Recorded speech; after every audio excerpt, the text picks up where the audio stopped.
Picture the inside of a church on a Sunday morning. The good kind. Stone walls, clean windows, a choir somewhere near the front doing their best with a hymn that was already old when their grandparents sang it. Now fill it with 6,000 people, all of them moving, all of them talking, all of them pressed against each other so tightly that the smell alone is a physical thing, a wall you walk into, a coat you can't take off. Add horse-dung ground into the cobblestones outside, coal smoke hanging in a yellow-grey curtain over everything.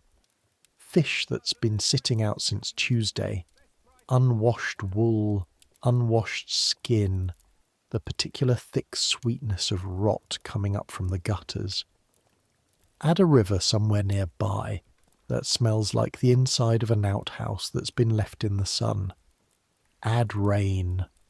Cold, greasy Victorian rain that soaks through your coat in 3 minutes and doesn't dry until April. That's the Haymarket on a Thursday afternoon in 1867. That's Covent Garden on any morning. That's Paddington Station, Liverpool Street Station, the Strand, the Borough Market, the Petticoat Lane stretch on a Sunday, when the stalls are packed shoulder to shoulder and the noise is so continuous it stops being individual sounds and becomes something else entirely. A vibration, a pressure, a river of people, all of them carrying something, a purse, a wallet, a pocket watch on a chain, jewellery, coins, folded banknotes tucked into breast pockets and coat pockets, and the small tight pockets sewn into the waistbands of skirts by women who'd learned, the hard way or their mother's hard way, not to keep money anywhere too obvious. 600,000 people in the city of London alone, another 2 million in the greater sprawl, the largest city on earth, the most crowded streets in the most crowded nation, in the most densely packed century that had ever existed up to that point. And somewhere in that crowd, right now, a pair of hands is moving. You probably don't make these history stories for people who listen to them while commuting. That would be strange.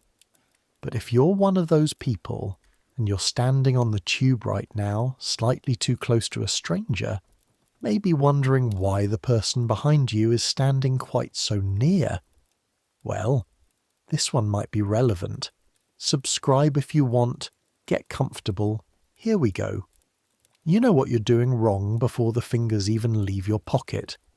You know it the way you know when you've stepped on ice that's too thin. That fraction of a second where everything is still fine, still normal, and then the cold certainty arrives. You can feel it in the fingertips, or rather you can't feel it, which is exactly the problem. Your fingers are too dry. You're standing in the middle of Cheapside, the longest and busiest commercial street in the city, surrounded on all sides by humanity, in its full and frankly overwhelming Victorian splendour. The man in front of you is a clerk. You've clocked him for 3 blocks.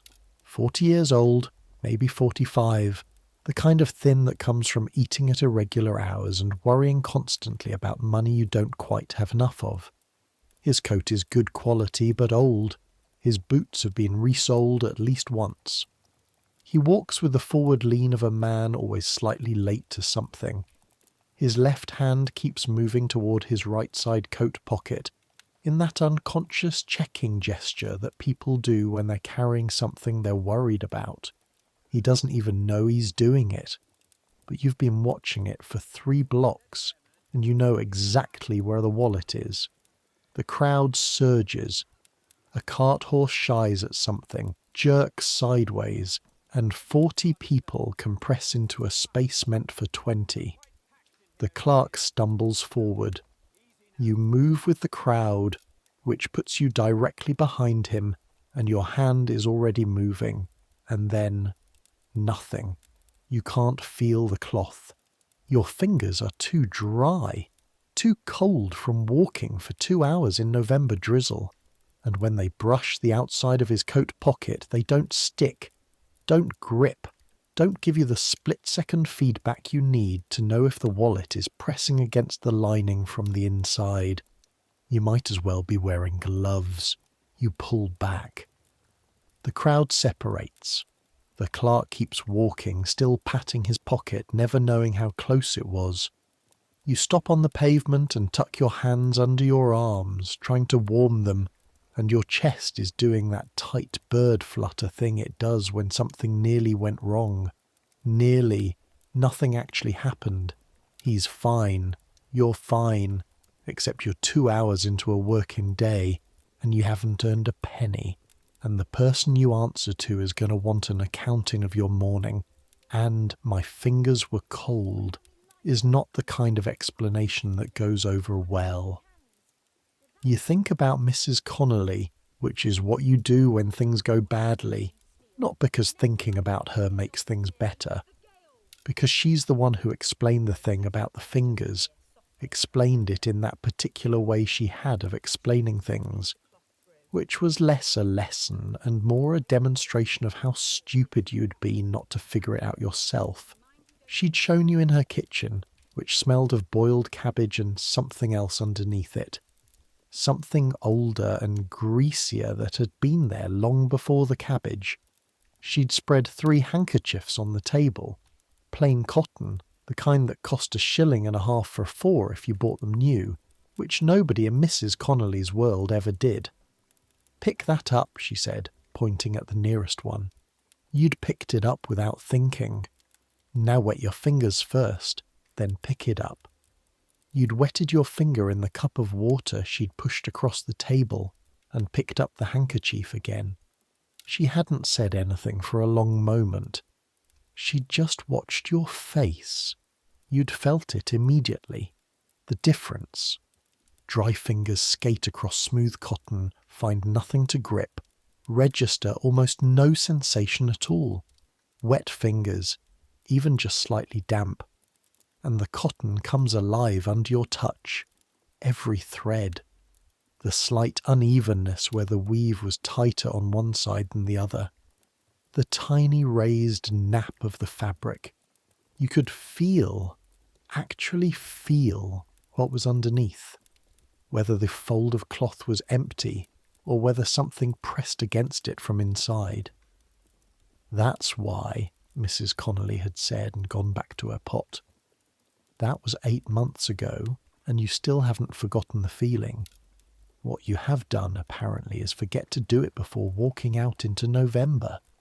You find a recessed doorway off Cheapside, the entrance to a counting house that won't open for another hour, and you stand in the slight shelter of it and think about your morning. Your name is Thomas Moran. You're 14 years old. You've been in London for 11 months, and in 11 months you've not once gone to school, or attended a church service, or done any of the things that people in Wolverhampton imagined you were doing when your uncle said he'd taken you in as an errand boy. Your uncle doesn't know what you're doing either, but he stopped asking questions when the money started arriving. 2 shillings a week slipped under the door of his room in the lodging house on Farringdon Street, regular as clockwork, more reliable than anything he had managed to earn in 5 years of intermittent dock work and intermittent other things that he was even less inclined to discuss. 2 shillings a week was what Mrs. Connolly had decided your skills were worth, after expenses, meaning after her cut, which was not small, and after the cut of the men who moved the heavier items, the watches and the better wallets, through the complicated chain of exchanges that ended with cash and began with someone else's property. You're not proud of this. You're also not quite ready to stop doing it, which is a problem you keep pushing slightly further into the future, into the place where future problems live and where you try not to look too closely. Right now, the immediate problem is your hands. You breathe on them, cup them together, press them against the warmth of your neck. The cold in November 1867 is different from the cold in Wolverhampton, which was straightforward cold, winded off flat country. the kind that hits you and keeps hitting. London cold gets into things. It gets into the stone of the buildings and the grey of the sky, and somehow into the air itself, makes the air feel used, makes you feel like you're breathing something that's already been breathed by too many other people. The moisture in it, the coal smoke in it, the particular damp weight of it. It's not fresh cold. It's old cold, city cold. Warm enough, you think, finally. Let's try again. You step back out onto Cheapside. There's a specific thing that happens to you somewhere around the 3rd or 4th week of doing this. Mrs. Connolly told you it would happen, told you to watch for it like you'd watch for a fever breaking. The city stops being a wall of chaos and starts being something you can read. The crowd stops being a crowd and becomes individuals. This one is distracted. That one is in a hurry. This woman is watching the stall on her left and not the hand in her basket. That man is going to check his coat pocket in approximately 4 seconds. You just know. The same way a butcher knows where to cut. The way a dock worker knows when a rope is going to fray. Pattern recognition built on hours and hours of doing nothing but watching human beings move through space. The Victorians called this faculty, when they were being polite about it, a gift for observation. When they were being less polite, they called it something else entirely. There are court transcripts from this period where judges describe young pickpockets with what sounds almost like admiration before sentencing them. Remarkable alertness, one judge wrote in 1863, about a 13-year-old girl from Bermondsey. A facility for reading human behaviour that would have served her well in almost any other profession. She got 18 months in Millbank. You think about that sometimes, on good days and bad days for different reasons. Right now, you're thinking about the man in the dark green overcoat who's just come out of a coffee house on your left. He's mid-40s, well-fed, the kind of well-fed that Victorian London produced in its better classes. Not fat exactly, but solid. The physical presence of a man who's always had enough to eat and most of the time a bit more. He's carrying a cane he doesn't need, which means it's decorative, which means he cares what he looks like, which means the quality of his clothes actually represents the quality of his wallet. He pauses on the step, puts his cane under his arm and begins pulling on his gloves. There, right-hand breast pocket, inside the coat. When he shifted his weight to put on the right glove, his coat opened slightly and you caught the rectangular shape of it. The slight additional thickness there. That's not just a wallet. That's a loaded wallet. But you're not going to take it today. Not because you can't. Because there are rules. And one of the rules is that you don't go for breast pockets solo until you're 15. That's not Mrs. Connolly's rule. That's older than Mrs. Connolly. Older than her and the network she operates through. Older than probably everything except the city itself. It's a rule because a breast pocket requires a distraction, and a distraction requires a partner, and a partner requires trust. And trust, in this business, is built across years and proven repeatedly, and is not given to a 14-year-old from Wolverhampton 8 months into his education, no matter how good his observational skills are. You know this. You accept it. You watch the man in the dark green coat move off down Cheapside, and you let him go with nothing more than a slightly regretful mental note about the exceptional quality of that wallet's exterior leather. You have other work to do. Let me explain something about Victorian London that you probably already know in broad terms, but probably haven't thought about in the particular way that makes it useful. The population of London between 1850 and 1890 roughly doubled. It went from about 2 million to about 4 million people in 40 years. Those 4 million people were arriving faster than the city could build houses for them, faster than it could build sewers for them, or water pipes for them, or roads for them. They were arriving from Ireland after the famine, from the countryside as mechanised agriculture ate their livelihoods, from every corner of the empire and from Europe and from places that most Londoners couldn't find on a map. They were crammed into existing buildings that were subdivided and subdivided again. They were sleeping in shifts in the same beds. They were building shanties in the backyards of buildings that already had too many people in them, then building more shanties behind the shanties, and all of them needed to move around the city.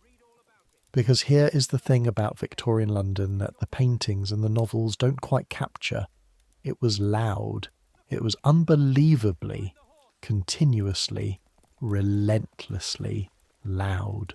The iron-shod hooves of horses on cobblestones, and there were hundreds of thousands of horses in London, enough horses that their manure was a genuine civic crisis, enough horses that there were men whose only job was collecting horse dung from the streets, a job that was considered better than many.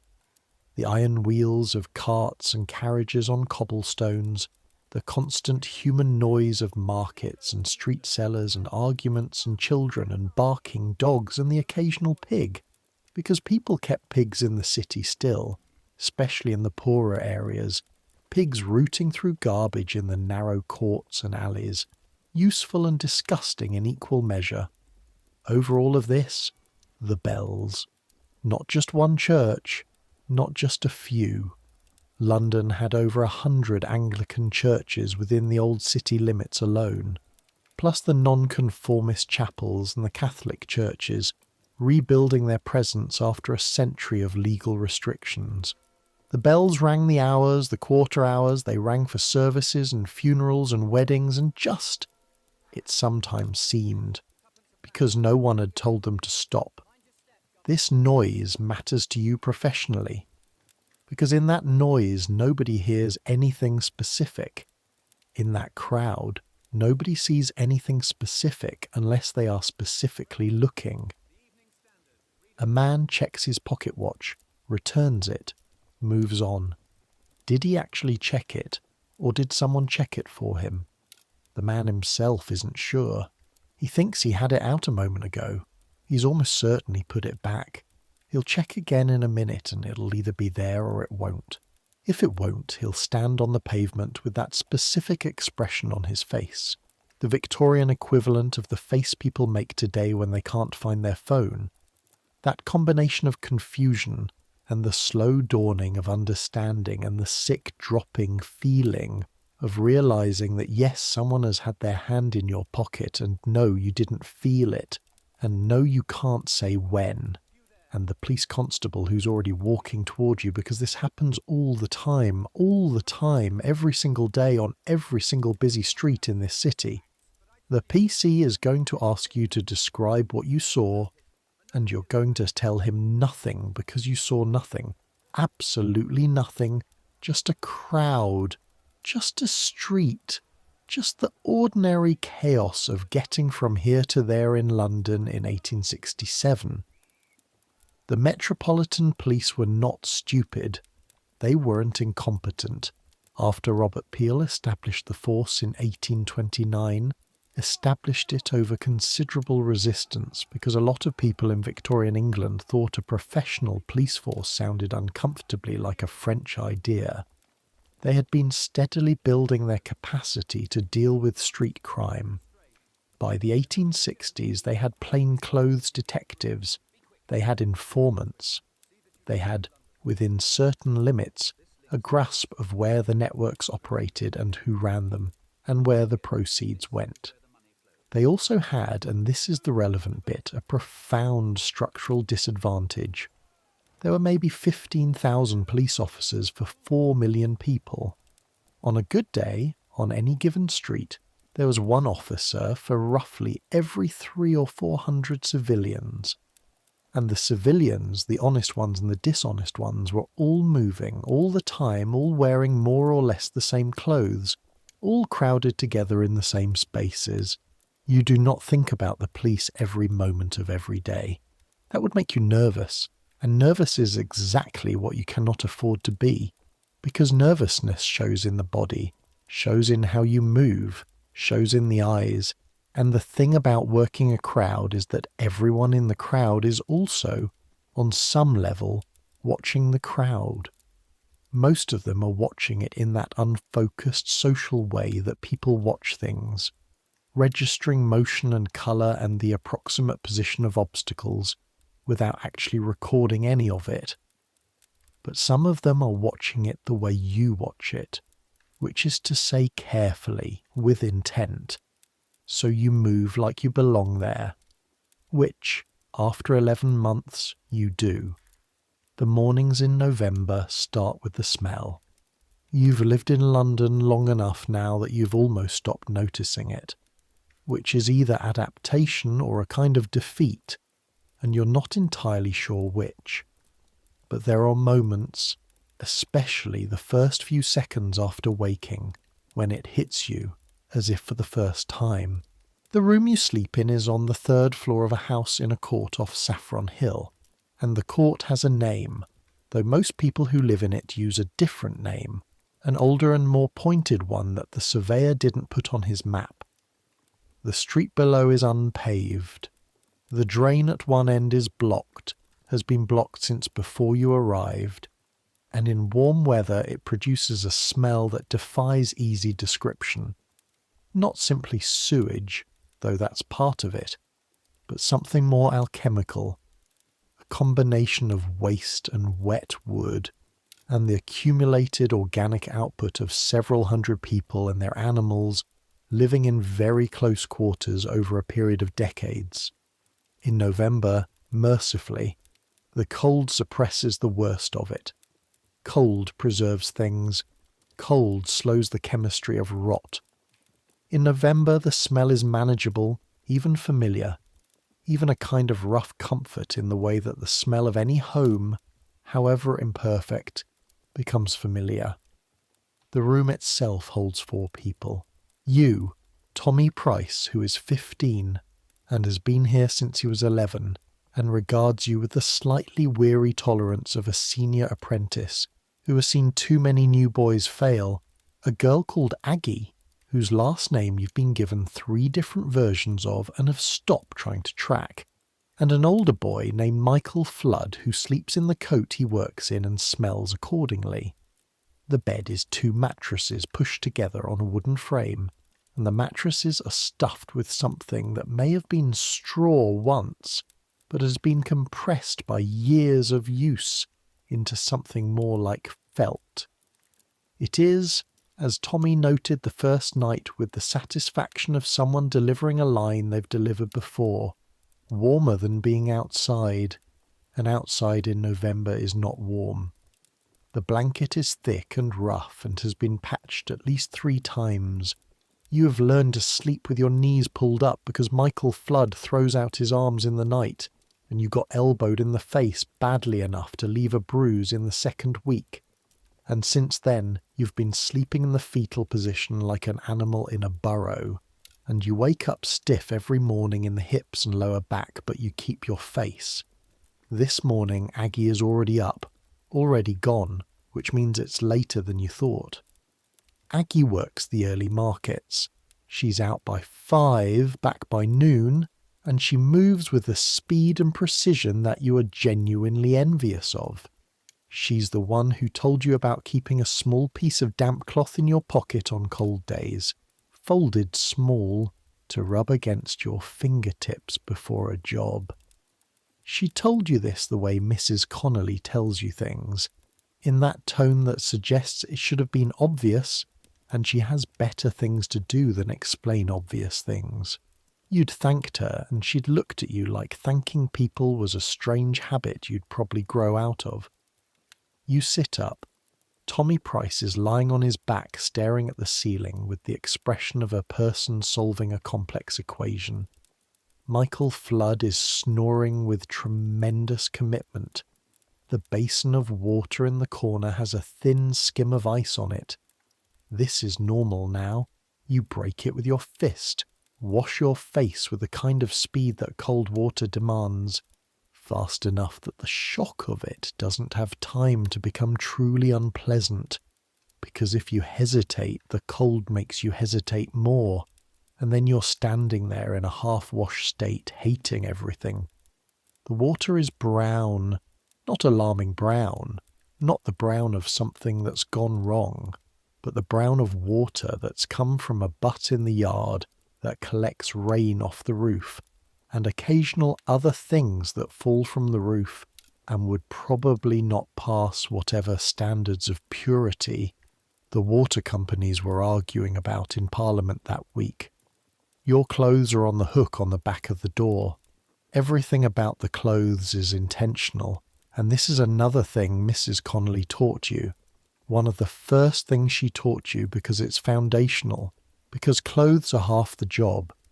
You're wearing plain dark trousers that are clean enough to not attract attention, and worn enough to not attract attention from the other direction. A grey wool shirt, a dark jacket, the jacket being the most important garment, the one that took most of your first month's earnings, and which Mrs. Connolly examined with professional interest before pronouncing acceptable. The jacket has deep pockets with smooth linings, which matters for reasons of concealment and speed. It has a collar that can be turned up, which changes the silhouette of your face from a distance. It is above all unremarkable. It is the jacket of a boy who might be a tradesman's assistant, might be an errand boy, might be any of the 100,000 working-class children who move through London streets every day on legitimate business. This is the whole point. The single most important skill in your line of work is not the hands. Everyone thinks it's the hands.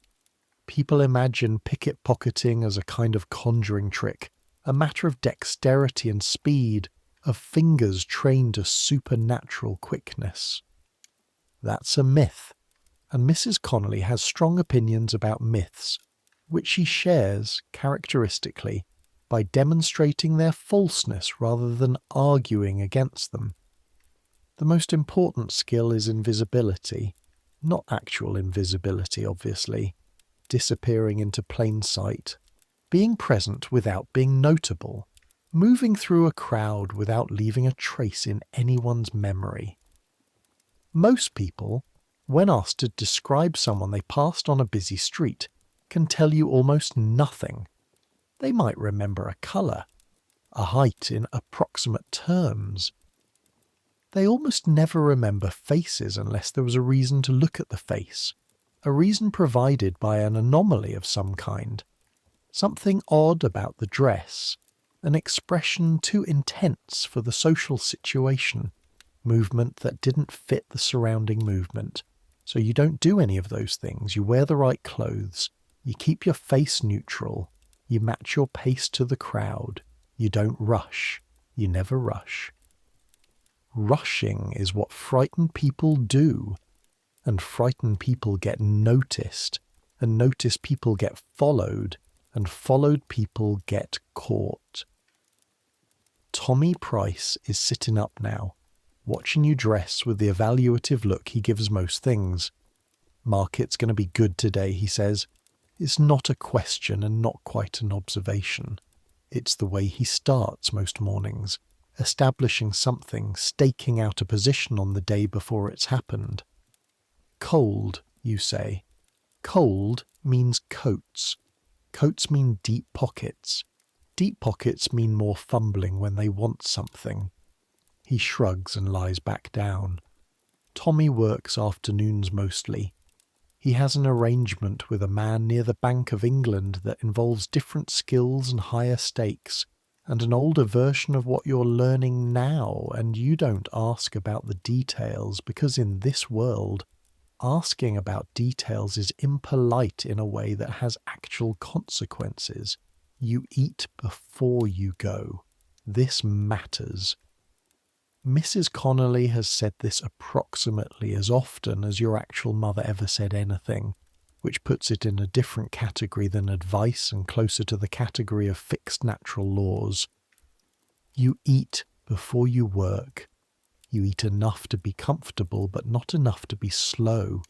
There's bread in the room, wrapped in cloth on the windowsill where it stays coldest and therefore freshest longest, and you eat half a piece standing up, and you drink water from the basin, and you put the damp cloth in your jacket pocket left side where you can reach it without looking, and you go out into the cold. The court smells like itself. This early the drain is still half frozen and the smell is muted, which is a mercy. A woman you know slightly is carrying water from the standpipe at the end of the alley, a bucket in each hand, her shoulders pulled up against the weight and the cold in equal measure. She doesn't look at you, you don't look at her. This is how things work in the courts, not unfriendly, but not social. People in crowded spaces develop a kind of deliberate not noticing that preserves everyone's privacy and sanity simultaneously. Out into the lane, out into the larger street. The cold hits you differently out here. The open street cold, the moving air cold that has somewhere to go and therefore moves with intention. Your breath comes out in clouds. The cobblestones are slick with a combination of frost and the particular London adhesive that forms when you mix horse manure, coal dust, rain, and enough foot traffic, a substance that the newspapers called London particular when they were being jocular about it, and that everyone who actually walked on it called something else. Saffron Hill in 1867 is not somewhere you'd choose to live if you had any other options, which is to say it's perfect for people who don't. It's in Clerkenwell, which sits just north of the city proper, and in this period it is densely, intensely, almost aggressively working class. Not the worst of London, not the nightmare rookeries of St Giles that had been partially cleared a decade earlier, but close enough to uncomfortable that property values stay manageable, and the police presence is light enough to conduct a certain kind of business without constant interruption. The street opens up to your left. The street comes alive even on cold November mornings with a particular energy. The energy of a city that has never yet learned to be slow, that has always moved at whatever speed the commerce of empire requires, and does not pause to consider whether the people doing the moving might be tired. You walk. And let me tell you about the fingers now, properly, because that's what this is actually about. The Victorians, and this was true of their Georgian predecessors and their Regency predecessors, and probably everyone before them back to whenever the first city produced the first crowd, and the first crowd produced the first person who understood what crowds meant. The Victorians called the very best pickpockets buzzers. The word is older than you'd think. It shows up in cant dictionaries from the 1700s, in pamphlets about London's criminal world that were published partly as warning and partly, let's be honest, as entertainment. The Newgate Calendar, which was a Victorian bestseller and essentially a compilation of criminal biographies, with an editorial stance of stern moral disapproval that somehow made the crime sound more exciting, not less. The Newgate Calendar is full of buzzers, men and women and children who moved through crowds and emerged with property that wasn't theirs. The public understanding of how this worked was romantic. People imagined a magician's quickness, fingers like eels, a speed of hand that the eye literally couldn't follow.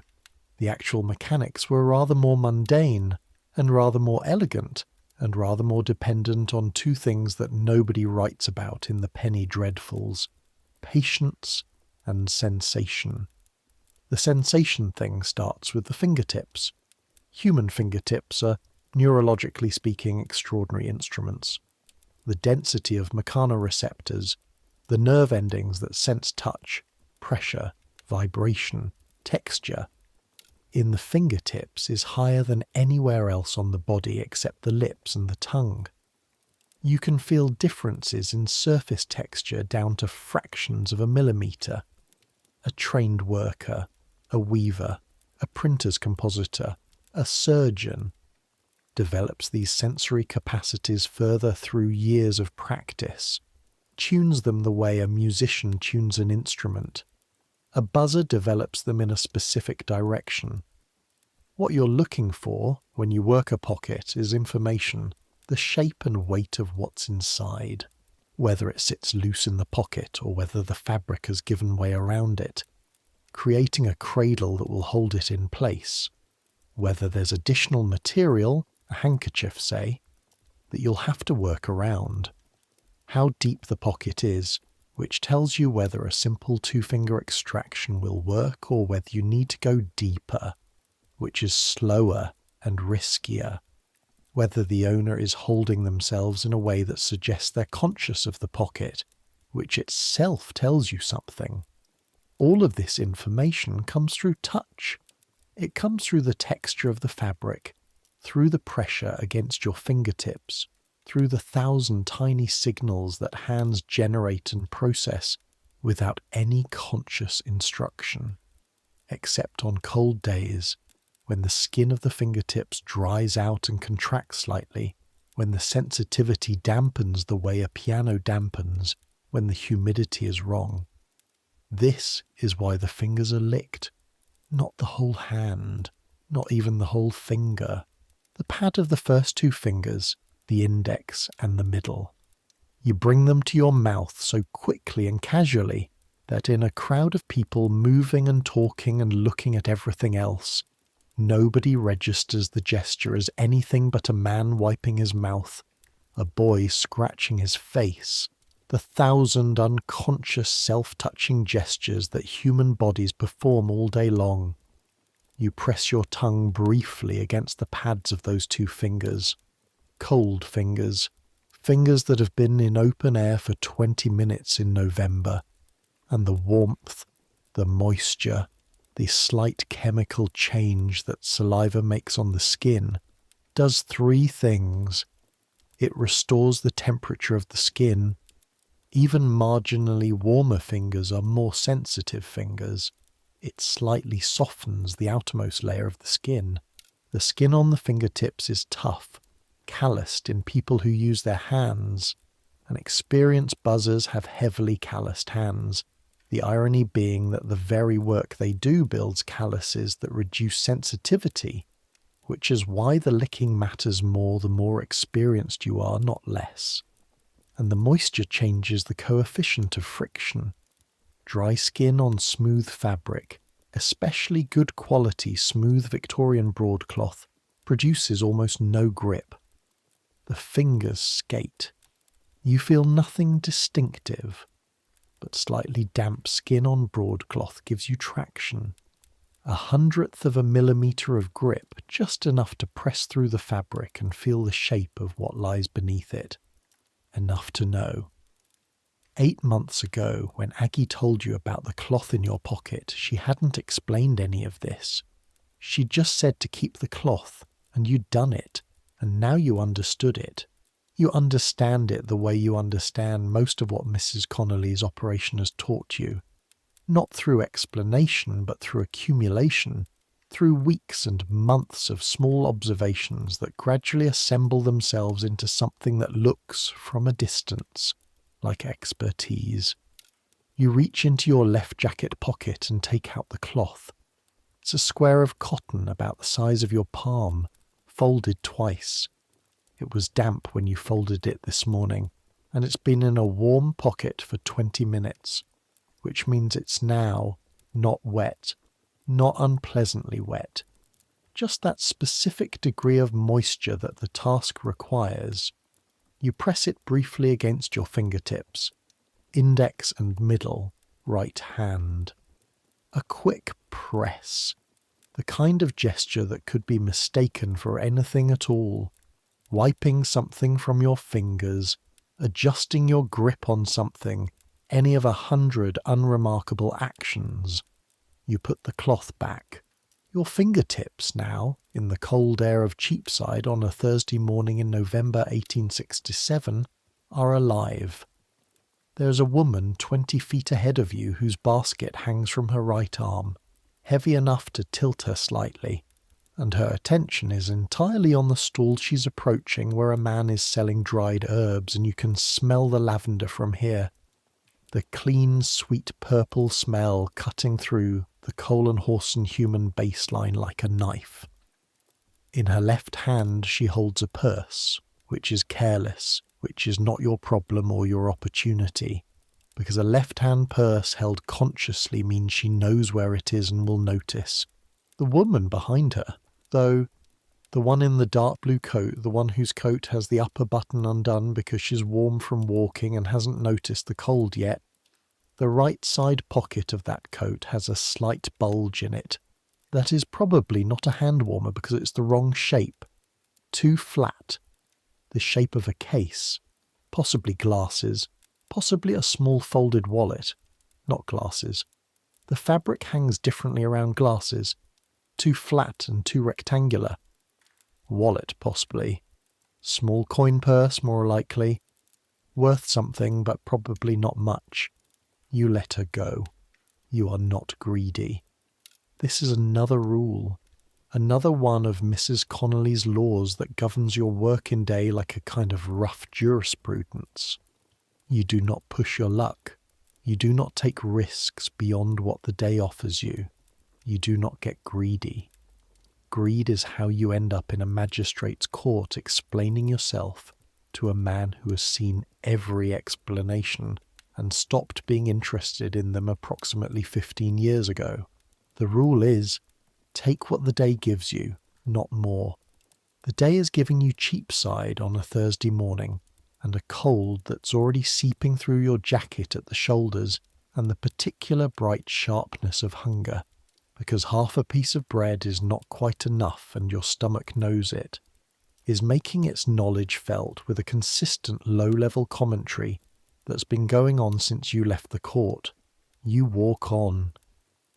The thing about Cheapside, the thing that makes it productive and dangerous in equal measure, is the stalls, not the permanent shops, the chemists and the drapers and the bootmakers, the establishments with their glass windows and their brass fittings, and their proprietors standing in the doorways eyeing foot traffic with a professional interest that, in this specific decade, often includes looking for people who look like you. But the temporary stalls, the barrows and trestles and carts that set up on the pavement and create a secondary economy alongside the primary one. The stall keepers are loud. They are loud in a very specific way, the way of people who have learned that the baseline noise level of London is already so high that the only way to be heard above it is to be louder than everyone else, which means everyone else becomes louder than you, which means the whole system escalates until the street sounds like two orchestras playing different pieces simultaneously, while a third one tunes up nearby.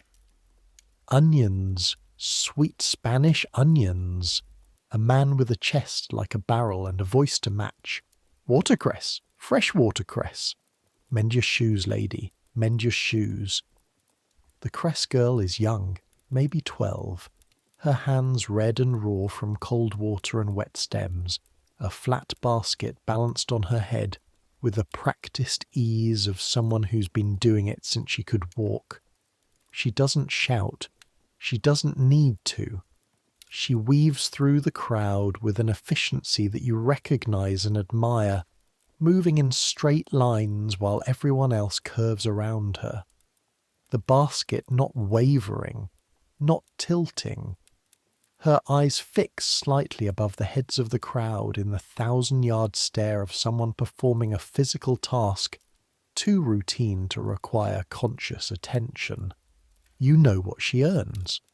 Mrs. Connolly knows what everyone earns, has opinions about it that she shares in a flat informational tone that is somehow more disturbing than outrage would be.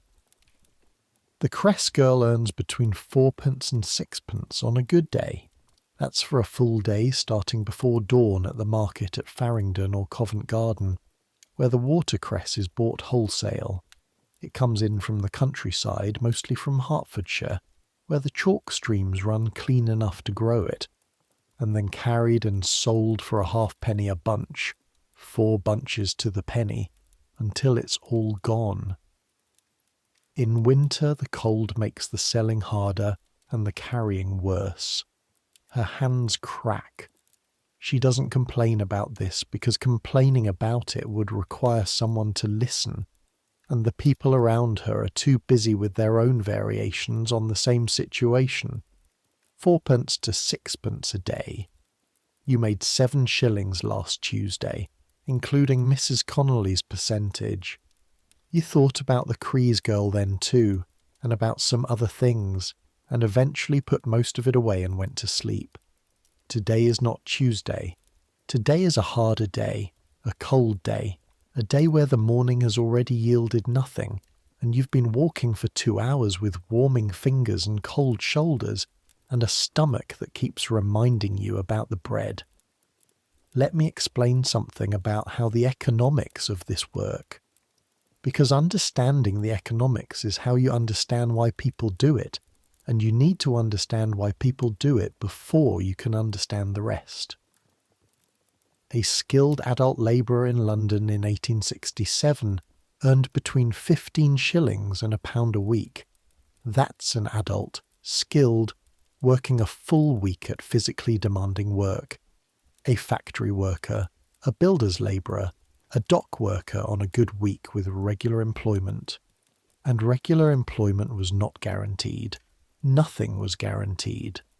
The Victorian labour market was essentially what it would be if you removed all the safety nets and let people bid against each other for work every morning at the dock gates. 15 shillings to £1.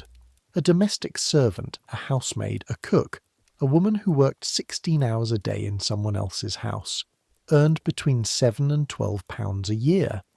That's working out at roughly 3 or 4 shillings a week, plus board and lodging, which meant living in someone else's attic and eating their leftovers, which was either a decent deal or a terrible one, depending almost entirely on the nature of the family you worked for. And you had very limited ability to assess that before you accepted the position. 7 shillings on a good Tuesday.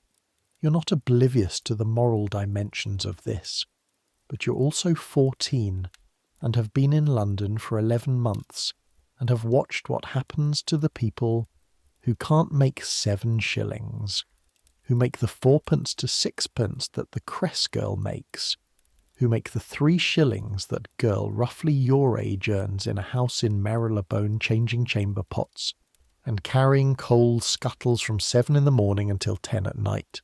You've seen what the cold does to people who can't afford coal. You've seen what bad food does over months and years. You know a boy of 12 on Saffron Hill who was born in London and has never been properly warm and will tell you this not as a complaint but as a plain statement of fact. The way you'd tell someone the sky's grey, because it is, and there's nothing particularly interesting about that. This is not, you understand, a justification. You carry Mrs. Connolly's list of rules around in your head, and one of the rules is don't justify yourself. Don't make arguments about how the people you take from can afford it, or deserve it, or represent some larger class of people who've taken from the class you come from. Don't do that. That's the road to doing stupid things in service of a story you're telling yourself. Know what you're doing. Know why you're doing it. Don't dress it up. What you're doing is stealing. Why you're doing it is because it was this or the alternatives and you made a choice. That's all. That's the whole story. The crowd ahead of you thickens. You hear the reason before you see it. A carriage has stopped in the middle of the road, because the horse has decided, with the magnificent stubbornness of a large animal in a city that is constantly doing things to frighten large animals, that it is not going anywhere. The driver standing on the box shouting. The horse is expressing disagreement with its entire body. The street behind the carriage is backing up the way it always backs up, like a river hitting a dam. the flow of carts and pedestrians and other carriages compressing into a denser and denser mass until the obstacle clears. This is an opportunity. You don't speed up. You maintain exactly your current pace, which is the pace of a person navigating normally through a street that's slightly busier than usual, which is different in almost imperceptible but entirely critical ways from the pace of a person moving toward a specific target. There are 4, 5, 6 people pressed into a group ahead of you, all of them paused, all of them watching the horse drama, because horse drama is inherently interesting to Victorians in a way that their descendants have entirely lost. They genuinely love watching horses be difficult. It's one of the great Victorian spectator sports. Every delay in traffic produces an immediate audience of people who'll watch the argument between man and horse with the focused interest that their descendants give to team sports. The group compresses slightly more. You move into it. The man on your left is clutching an umbrella with both hands, which is useless to him and purely comforting. The woman directly in front of you is perhaps 50, comfortably dressed, a basket on her arm containing what smells like a combination of bread and something herby, rosemary possibly, or thyme, and a parcel in brown paper pressed against her hip. She's up on her toes trying to see over the heads of the people in front. The man on your right. The man on your right is perhaps 30, a working man, not wealthy, the coat solid and functional rather than decorative. His right hand is in his coat pocket. The bulge in his left side coat pocket is unmistakable, round, not flat. The weight distribution of a leather coin purse, pressed against the lining of the pocket with the slight heaviness of something at least partially full. The crowd surges. The horse has apparently made a decision or had a decision made for it. People press forward. You bring your right hand to your mouth, fast, casual, thoughtless. 2 fingers to your lips for less than a second. You lower your hand to your side. You're close enough to the man on your right that the back of your hand is almost touching the side of his coat. Almost. You move half a step closer in the natural flow of the crowd, compressing and releasing, the way people in crowds move when an obstacle clears. That brief forward momentum, and your fingers are already against the outside of his coat pocket and the lick. The slightly warmed and slightly damp touch of the 2 fingertips tells you in that fraction of a second what the pocket contains. Coin purse, leather, small button clasp, approximately half full, which at this quality of coin purse and at this level of working man almost certainly means silver. A few shillings, probably not more than 3 or 4. 3 or 4 shillings, you withdraw your hand. 3 or 4 shillings is 2/3 of a good day's honest work for a dock labourer. It's a week of watercress for the girl with the basket, and it's possibly this man's lunch money and his bus fare home and the halfpenny he gives his youngest child to buy a paper twist of sweets from the stall at the end of his street. The halfpenny he saves for that specifically, because his youngest has a face that makes him feel like the whole weight of the world is temporarily manageable. You don't know that. You don't know any of that. You know approximately the contents of his coat pocket and nothing else about him. You let the crowd carry you past him. You do not take from working men. This is a rule you made yourself. It's not Mrs. Connolly's rule. She would probably think it's a sentimental and impractical rule that will cost you money over time. It might be, but it's yours, and you keep it.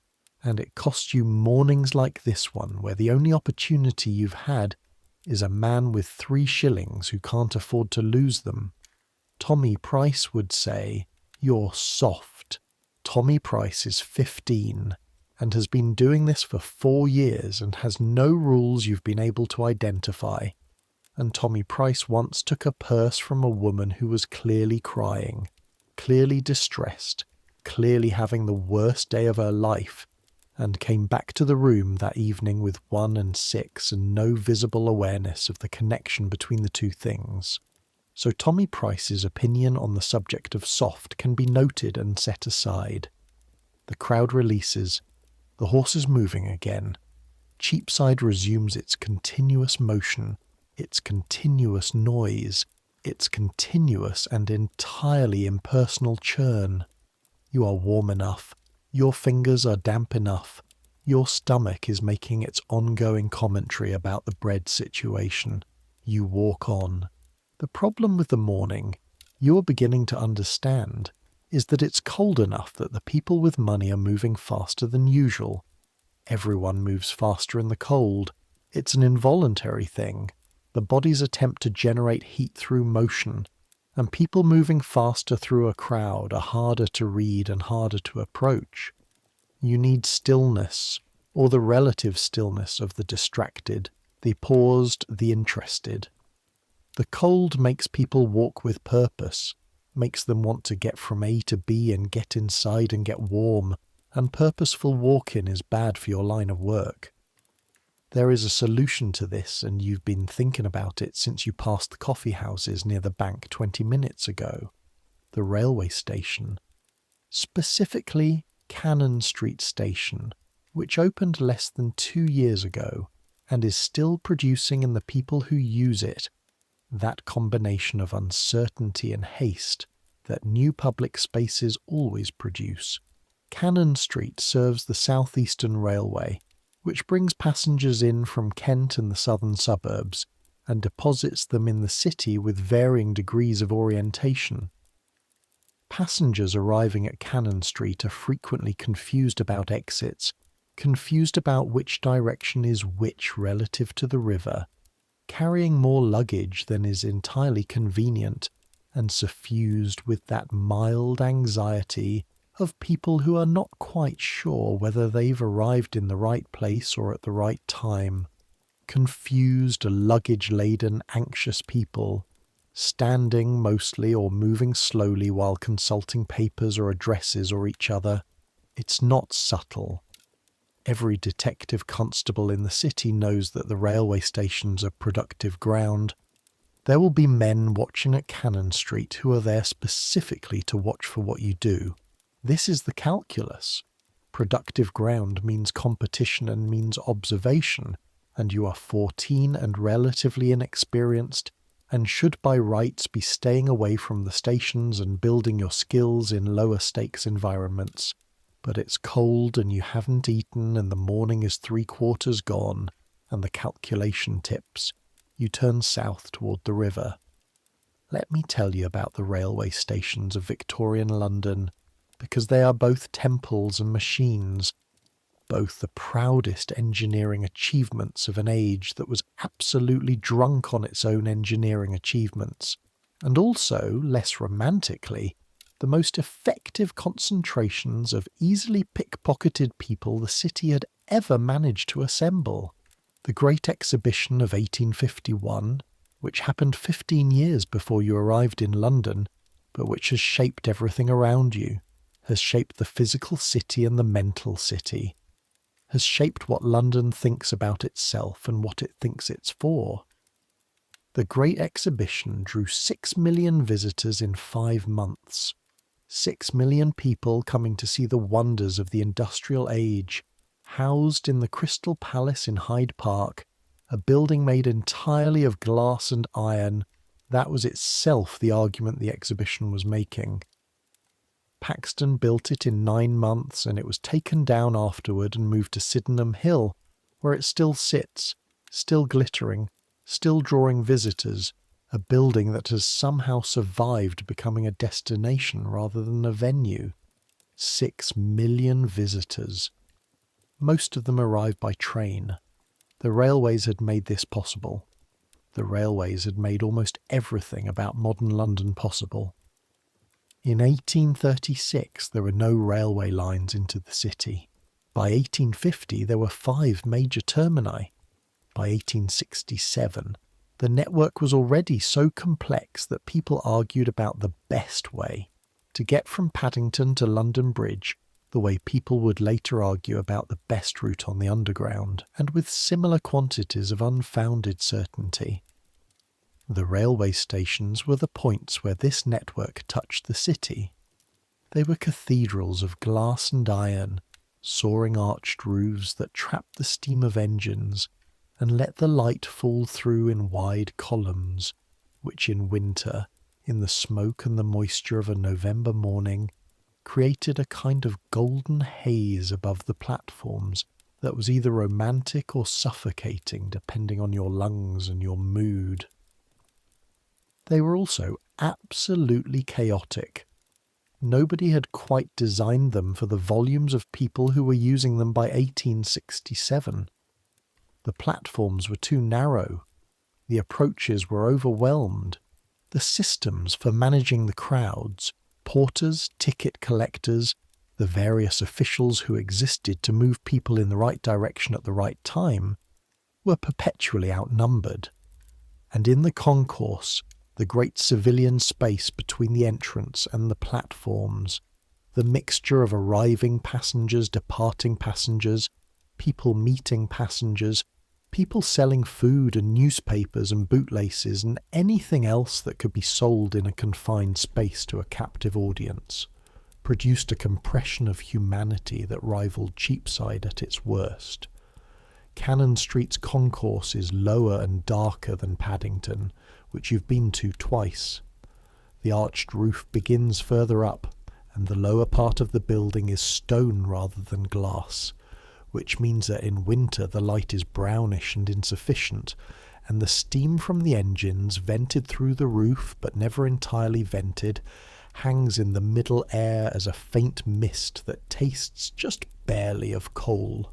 You come in from the street side through the main entrance, which is flanked by 2 columns of Portland stone and a pair of station policemen who are, this morning, in conversation with each other and not watching the entrance. This means nothing. They could be watching you with their peripheral vision, and you'd have no way of knowing. Station policemen are paid specifically to see things that people would prefer they didn't see. You do not make eye contact. You're a boy who has arrived at Cannon Street Station for reasons that are entirely his own business, which he maintains through the simple fact of walking without hesitation. The concourse opens up ahead of you, warm, immediately, blessedly warm, the accumulated heat of hundreds of bodies and several steam engines and a gas lighting installation that was turned up this morning against the grey of the day. The smell changes from the outside cold to inside warm. Coal smoke and wool and the particular watery smell of steamed milk from the refreshment counter to your left, where a woman in a white cap is drawing tea and coffee from large urns into thick cups. You do not go to the refreshment counter. You do not stop moving. You are a boy who is here to meet someone, which means you look at the faces of the people coming off the platforms, which gives you a reason to examine everyone without being remarkable for doing so. The platform gate is ahead of you and to the right, and through it you can see the steam and shadow of the platform itself, the passengers coming off the morning Kent service in what appears to be a continuous stream. Businessmen mostly, men who commute from the new suburbs that the railways have made possible, men who move their families to Bromley or Bexley Heath or Sevenoaks and travel into the city 5 days a week, men who've been doing this for long enough that the habit of it is in their bones, who move through the station on automatic, who are already reaching for their tickets for the barrier and thinking about their offices and their 10 o'clock meetings. These men are not your targets. Men who travel this route every day are not confused, not disoriented. They know which exit leads where. Their bags are in hands they've been using for this purpose for years. Their coat pockets have been in their coat pockets long enough that the fabric has shaped itself around the contents, and they know by feel and habit whether everything is where it should be. No, you want the ones who aren't regular. The ones looking at the boards, the ones whose luggage is slightly too much, slightly too cumbersome, whose attention is split between the bag in their hand and the piece of paper they're trying to read simultaneously. You find one almost immediately. He comes off the platform last, which is already telling. Regular commuters don't come off last, they're always near the front of the platform crowd being the dominant position, and a position which is claimed aggressively by anyone who knows what they're doing. This man comes off last because he's been fumbling with a large carpet bag and a hat box and a folded coat draped over his arm, and he's now standing just inside the barrier, looking from the boards to a piece of paper, to the boards again, with an expression that is the face of a man in an unfamiliar place with too many things in his hands and too little information. Mid-40s. Farmer's build gone soft in middle age. The kind of man who grew up doing physical work and has spent the last 20 years not doing it. So his shoulders are broad, but his middle has expanded to match. Provincial clothes. Good quality, but not city quality. The cut slightly wrong. The colour choice is slightly bolder than London would wear. He's from somewhere in Kent, almost certainly, and he's come to London on business. He doesn't come on often, and right now he is deeply uncertain about which way is which. His luggage is in both hands. His coat, folded, is across his left arm, and the large inside pocket of that coat, visible, accessible, the coat hanging open, contains something. You don't yet know what. The coat is moving with the arm and the luggage swinging slightly as he shifts the bag, and the pocket swings with it, and you can see from here that there's a rectangle of leather inside. Wallet. Almost definitely wallet. The good one. The one he brought to London for business. The one with whatever he came to do here in it. You don't approach him yet. First, look for watchers. This is so habitual that you do it without thinking, the way you check both ways before crossing a road. You scan the concourse, not in a sweep, not in any motion that would read as deliberate scanning, but in the way your eyes move when you're looking for a specific person in a crowd, which is also, coincidentally, exactly how you look when you're looking for plainclothes policemen.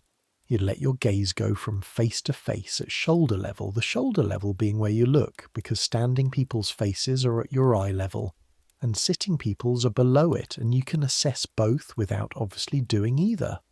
There, near the left wall. A man who isn't doing anything, not nothing exactly. He's holding a newspaper, and occasionally he glances at it.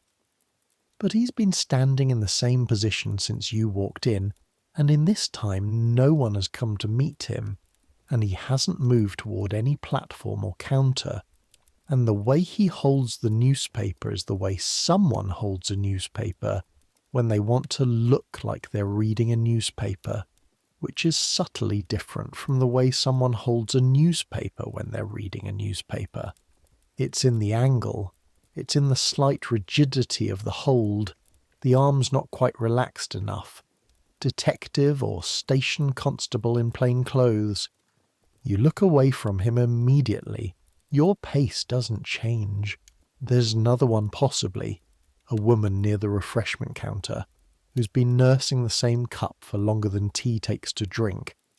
But women plainclothes officers are rare, and Mrs. Connolly has said to not assume every suspicious person is a threat, because assuming everyone is a threat produces the nervous energy that produces the anomalous movement that produces getting caught. Assess and decide and move on. You decide, man with newspaper, definite. Woman at counter, possible.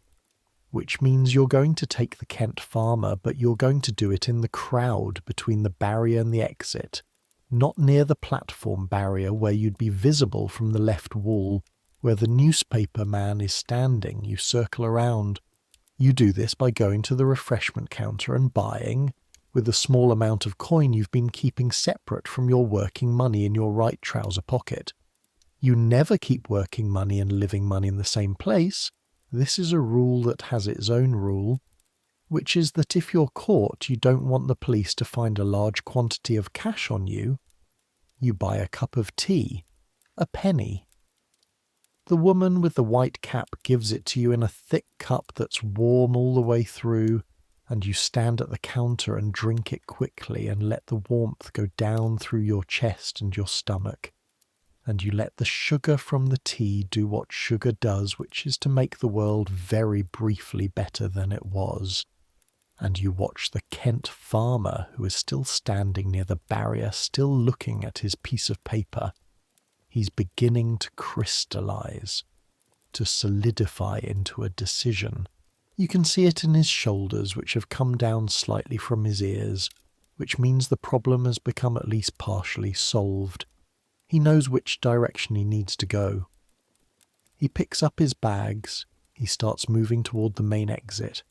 You put down your cup and move at a slight angle that will intersect with his path approximately 3/4 of the way to the door, in the area where the crowd is thickest, where 3 streams of people, arrivals going out, departures coming in, and the general through traffic that uses Cannon Street as a shortcut between Upper Thames Street and Cannon Street Road, compress into a single space.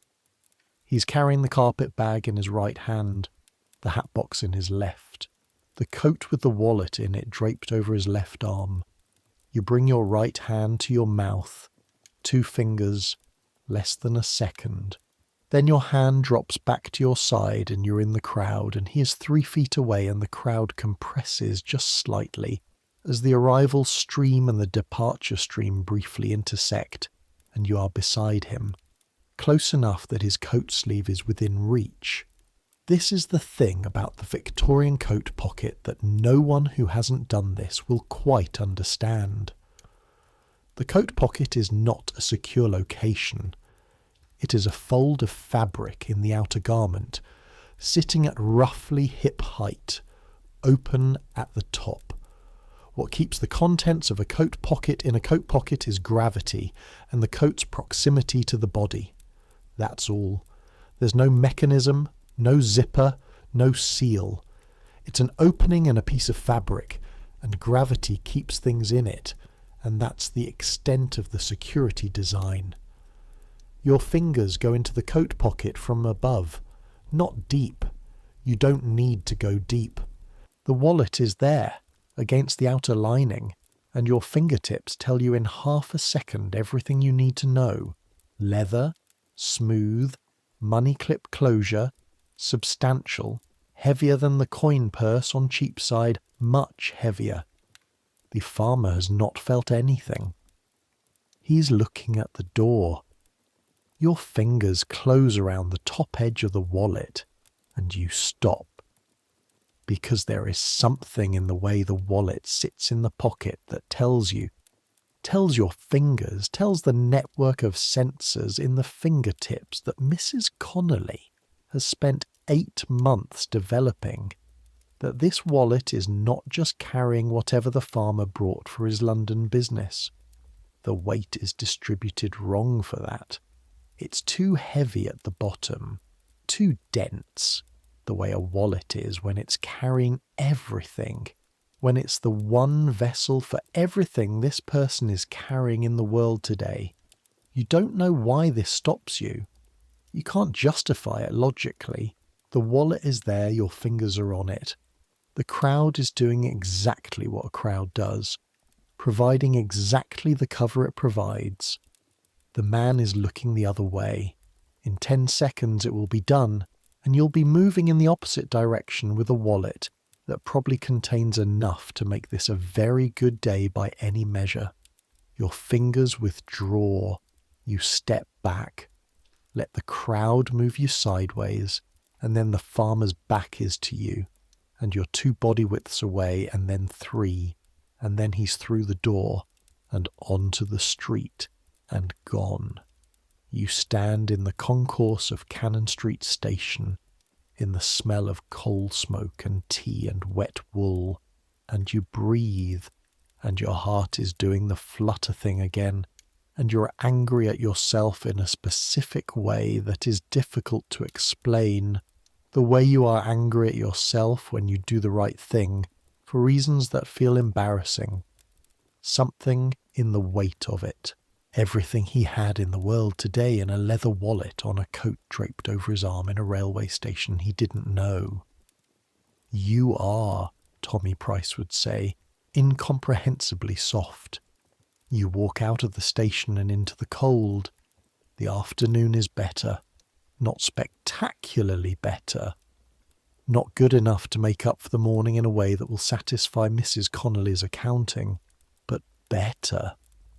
The thing that breaks the morning's barren run is not skill or opportunity, or even good luck exactly. It's Aggie.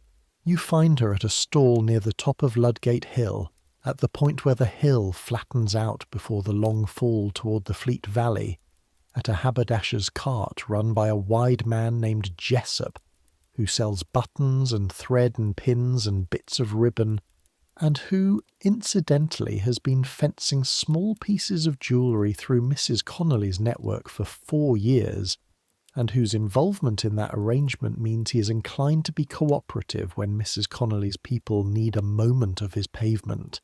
Aggie is pretending to look at buttons. She does this very well. She has the focused, slightly agonised expression of a person making a choice about buttons that matters to her, which means she has the expression of approximately half the women who stop at Jessup's cart, and she is visible and unremarkable, and is also, while examining a card of shell buttons with apparent deep interest, watching the street with the patience and precision of someone who has been doing this since she was 9. She doesn't look at you when you stop nearby. She doesn't acknowledge you at all. This is correct. You look at the ribbon. The church, she says, quietly, conversationally, in the way of someone talking to the ribbon, rather than to the boy standing a foot away. 12:30. You look at the church ribbon without obviously looking at the church ribbon. St. Martin's, small white Portland stone built in the 1680s, jammed between 2 larger buildings in a way that means its small churchyard has no room to breathe. The steps are in shadow and there are 3 people on them. A man eating something from a paper cone, a woman sitting on the bottom step with her face in her hands who appears to be crying or praying or both, and another man who is talking to the first man with the energy of someone who has news. The man talking has his back to the street. The man eating has his coat open. He's warm from conversation, from the business of the news he's receiving, and his coat hangs open in the way coats do when their wearers have forgotten they're not inside. And in his coat, in the inner breast pocket, which is not usually accessible, which requires either the wearer's assistance or a distraction, in his inner breast pocket sits what appears, at this distance, to be a notebook. Not a notebook. Notebooks don't create that particular rectangular tension in the lining of an inner pocket. Not that thick. Not that inflexibility. Wallet. Again. A better one. An inner pocket wallet, which means it's the one he trusts.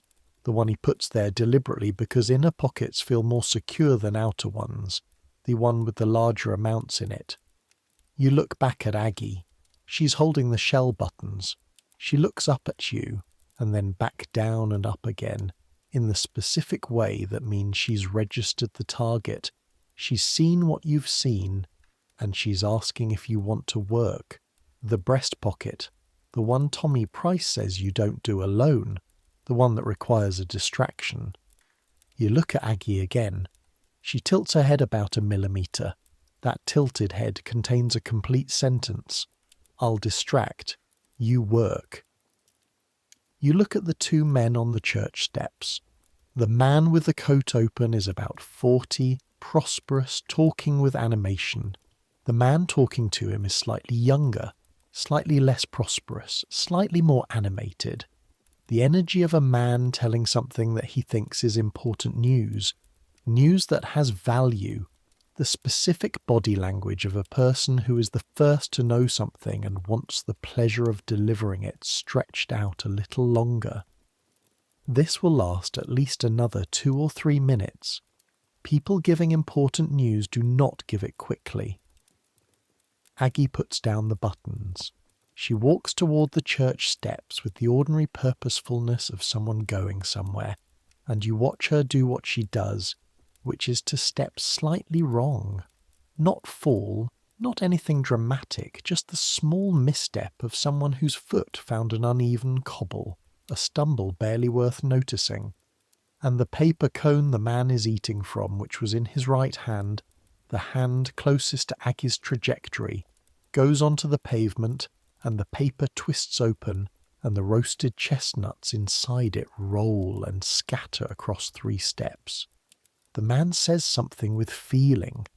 Aggie says something apologetic with equal feeling, and she's already crouching to help gather the chestnuts, and the man is bending toward them, and the second man is laughing, and for approximately 4 seconds, everyone on those steps is looking at the pavement. Your hand is already moving as you walk past. Walk past, not toward, not at past, which means you pass within 18 inches of the man's open coat and your right hand, your 2 fingers damp from the cloth and warm from the tea, and alive to every surface they touch, goes into his breast pocket with a movement that takes less time than it takes you to blink. The wallet is there, and your fingers close around it, and it comes out in a movement that is the smoothest movement you've made all day, all week, maybe all month. The movement of a hand that knows exactly what it's doing. And then you're 3 steps past the church, and the wallet is inside your jacket, and you don't slow down, don't speed up, don't change anything about the way you're moving. Behind you, Aggie finishes apologizing about the chestnuts. She helps gather the ones she can. She straightens up and moves off in the opposite direction from you. The man adjusts his coat. The news continues. You walk to the end of the block. You turn left. You walk half a block. You stop in the narrow side entrance of a stationery shop, the kind of narrow gap between premises that Victorian buildings produced by the 100, wide enough to step into but not wide enough to suggest you're doing anything except pausing. Your heart. There it is. The flutter thing again, but different this time. Different from the near-miss cold morning feeling. Different from the Cannon Street feeling. This is the other kind. The kind that comes after it works, after everything goes exactly as planned, and you're standing somewhere quiet with your blood going fast and your mind going fast, and the thing in your pocket that wasn't in your pocket a minute ago. You look at the wallet. Good leather. Dark brown. Monogrammed in gold in one corner. GHW. The initials pressed into the leather with a die, which is the kind of detail that people add to good wallets to distinguish them from other good wallets. A personal mark. GHW. The name behind those initials is none of your concern, and Mrs. Connolly has another rule about this, which is don't think about names, and you have a counter rule to that one, which is don't think about names aloud, but think about them enough to remember you're a person taking something from another person, and not a process completing a process. You open the wallet. £4 notes, folded. 3 of them older, softer with handling. 1 of them crisp, new, recently acquired, probably from a bank this morning or yesterday. Coins in the coin section. You can feel the heft of silver, maybe another 10 or 12 shillings. A card with an address on it. You don't read the name, you keep the rule, you put the card back before you even look at it. A small photograph, one of those mounted photographs that portrait studios produce, which was not what was in his inner pocket wallet if Mrs. Connolly's accounting is going to balance, which it always does. You put the photograph back without looking at it closely. £4, 10 shillings approximately, minus whatever the photograph is worth to anyone except GHW. £4. The Victorian daily wage thing again. The arithmetic your brain does automatically now after 8 months of Mrs. Connolly's education, which included, to your ongoing surprise, quite a lot of arithmetic. £4 is 17 or 18 days of skilled labour. It is a month of a housemaid's wage. It is 10 weeks of watercress. You put the wallet in your jacket pocket, inside, the deep one with the button, where it will stay until you're back in Saffron Hill this evening. You step back onto the street. Nobody is looking at you. Nobody is pointing. Behind you, at the corner you left 30 seconds ago, the world has continued in the way the world continues. Traffic, vendors, the distant bells that never stop, the November cold pressing against everything. GHW is presumably still on the church steps receiving his news, or perhaps the news has been received and he's moving on, beginning to contemplate lunch, or his afternoon appointment, or whatever came next in a day that is now going to include the discovery, at some point, of a missing wallet and the particular cold-sick feeling that discovery produces. You don't let yourself stay with that. You walk north. There is a cafe, not a coffee house, not the grand Victorian coffee houses near the Exchange that exist primarily for commerce and news and the performance of being important, but a plain cafe, a working cafe, 3 tables and a counter, and a woman who cooks breakfast until 2 in the afternoon, because her customers work hours that start too early for breakfast at the normal time. There is a cafe on Farringdon Road that you have been to perhaps 30 times in the past 8 months, and where you are known as a quiet boy who eats quickly and tips reasonably. Today you order 2 eggs and bread and a cup of tea, and you sit at the table nearest the door because sitting near the door is the right place to sit when you are carrying property that belongs to someone else and might attract interest. And you eat with the specific pleasure of eating when you are hungry and the situation has improved. The eggs are fried in lard. The bread is thick and slightly too dense, the way bread is when someone who's been baking a long time has stopped measuring and started estimating. The tea comes in a cup that's been through so many washes it's gone from white to a kind of pale brown. That means nothing and tastes like nothing but is warm, is warm, is warm, and that is sufficient. You think about the morning. You think about the Kent farmer at Cannon Street, the weight of the wallet, the decision you made. You think about GHW on the church steps, the news he was receiving, the chestnut rolling across the stones. You think about Aggie and the way she did the stumble, which was genuinely excellent, the kind of committed performance that most people would call a natural talent, and which is, you know by now, the product of years of practice on streets that left much less room for error than this one. You think about Mrs. Connolly, who is going to receive this evening's accounting with the expression she always uses for the evening accounting, which is the expression of someone who expected more and has decided not to say so, which is somehow more discouraging than if she just said so. Actually, today's accounting is going to be reasonable. £4 from the church steps. Whatever Aggie has taken this morning at the early markets, which given Aggie is probably significant. Your share of the church steps job will be less than half, because Aggie's distraction was the essential piece, and the division of proceeds reflects the division of labour and the division of risk, and Aggie took more risk this morning than you did. You're going to owe Aggie something. Not money, not directly. That's not how it works.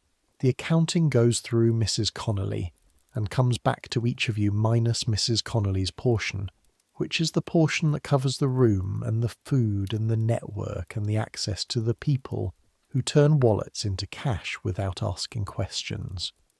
What you owe Aggie is the kind of credit that doesn't appear in any accounting, but that matters more than accounting in a world where the only protection you have is the person standing next to you. You drink your tea. Outside, Farringdon Road continues.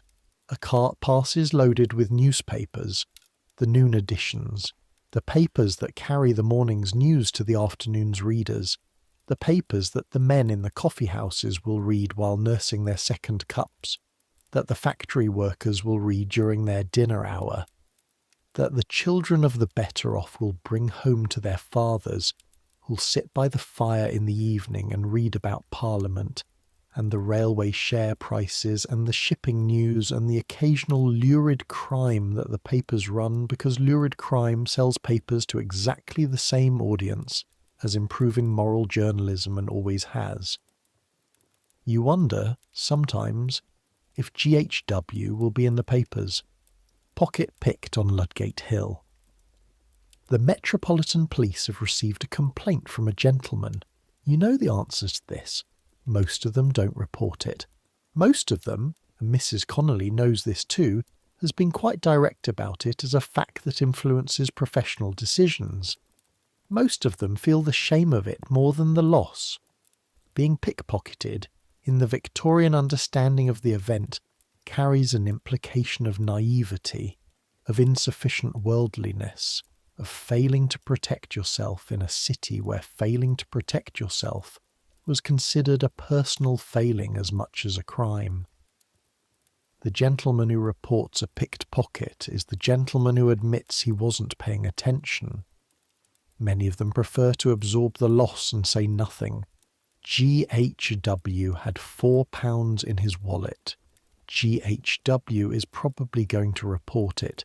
You finish your eggs. Outside, the temperature has dropped another degree, which means the afternoon is going to be harder than the morning. Means people are moving faster. Means you're going to need to be more patient or smarter or both. And that is a tomorrow problem because today, the accounting's going to come out acceptable and you have eaten and you are warm. You leave the cafe. You leave 3p on the table, which is what you always leave, which is what the woman who owns the cafe expects, which is part of being a regular customer in a way that doesn't attract attention. Regularity is protection. Regular customers are known quantities. Known quantities don't get looked at. The street outside is grey and cold and continuous and unrelenting in the way London streets are always continuous and unrelenting, never pausing, never quiet, always in the process of being exactly what they are. You pull your collar up. You think about Mrs. Connolly and what she'll say tonight and about the damp cloth in your pocket and about the way Aggie stumbles. So committed, so good, so completely convincing. And about the coat pocket of a man on church steps whose monogrammed wallet is currently in the inside pocket of your jacket, and about the Kent farmer at Cannon Street, and about his heavy wallet, and about the decision you made, and you think, some days you're softer than others, some days the mathematics feel different from other days, some days you take from the right people and let the wrong people go, and some days it goes the other way, and then you stop thinking about it. Because the afternoon is there, and the crowd is there, and Cheapside is 20 minutes walk north of here, and there's work to do. I need to pause here and tell you something about Mrs. Connolly that gives the rest of this story its texture. Margaret Connolly was born in 1820 in Cork, in a situation that the 19th century produced in enormous quantities, and managed with a combination of indifference and piety that didn't help anyone. Her family came to London in 1846, which is the year you need, which is the year the famine became undeniable even to people who wanted to deny it. which is the year something over 100,000 Irish people arrived in Britain, many of them in Liverpool, but a significant number pressed on to London, to the courts and alleys of Southwark and Bermondsey and Whitechapel and Saffron Hill that already had too many people in them and absorbed more, the way cities do, badly but inevitably. She was 26 in 1846. She'd already been in London for 3 years. She'd arrived ahead of the famine, which means she'd come for work, which means she'd come because Cork didn't have any, which is a distinction that matters to her and that she doesn't discuss. She'd found work as a laundress, which in 1843 in Saffron Hill meant standing in cold water for 10 hours a day, doing the washing of families who could afford to have their washing done, which was not a particularly large class of people in Saffron Hill, but large enough to constitute an economy. She has never told you any of this directly. You know it in pieces, through Tommy Price, who's been here long enough to have accumulated fragments, and through Aggie, who knows more than she lets on about most things, and through the evidence of the room itself, which contains certain objects. A small religious medal on the wall above the stove, a way of keeping accounts that Tommy says she learned in Cork before the famine. That speak of a life before this one. What you know directly about Mrs. Connolly is her methods. Her methods are as follows. She does not employ children out of sentiment, and she does not exploit them out of greed. This is not because she has worked out a moral position on the subject, but because sentiment makes you careless, and greed makes you obvious, and both carelessness and obviousness are professional risks that she has no patience for. She employs children because children are invisible in crowds in a way that adults are not. Because a child doing something slightly unusual is less alarming than an adult doing something slightly unusual. Because children can be trained more efficiently than adults, because adults bring existing habits that have to be untrained first. She feeds you. She feeds you because an underfed worker is a tired worker, and tired workers make mistakes, and mistakes cost everyone money. This is the entirety of the nutritional philosophy she teaches you. This is the part that people who've heard of operations like this from the outside find uncomfortable, the part that conflicts with their understanding of exploitation, because teaching is a form of investment, and investment implies care, and Mrs. Connolly invests in the people who work for her with a thoroughness that you have come to understand is genuinely unusual. She teaches the mechanics of the work, obviously, but also she teaches you how money moves in London through legitimate and illegitimate channels. She teaches you the geography of the city in the specific way that's useful, which streets connect to which courts are dead ends, which routes can be taken at speed without attracting attention, and which routes are monitored. She teaches you who to trust, by which she means who to trust at what level and in what circumstances, because trust in her world is not binary, is not a quality a person either has or doesn't, but a property of a specific relationship in a specific context.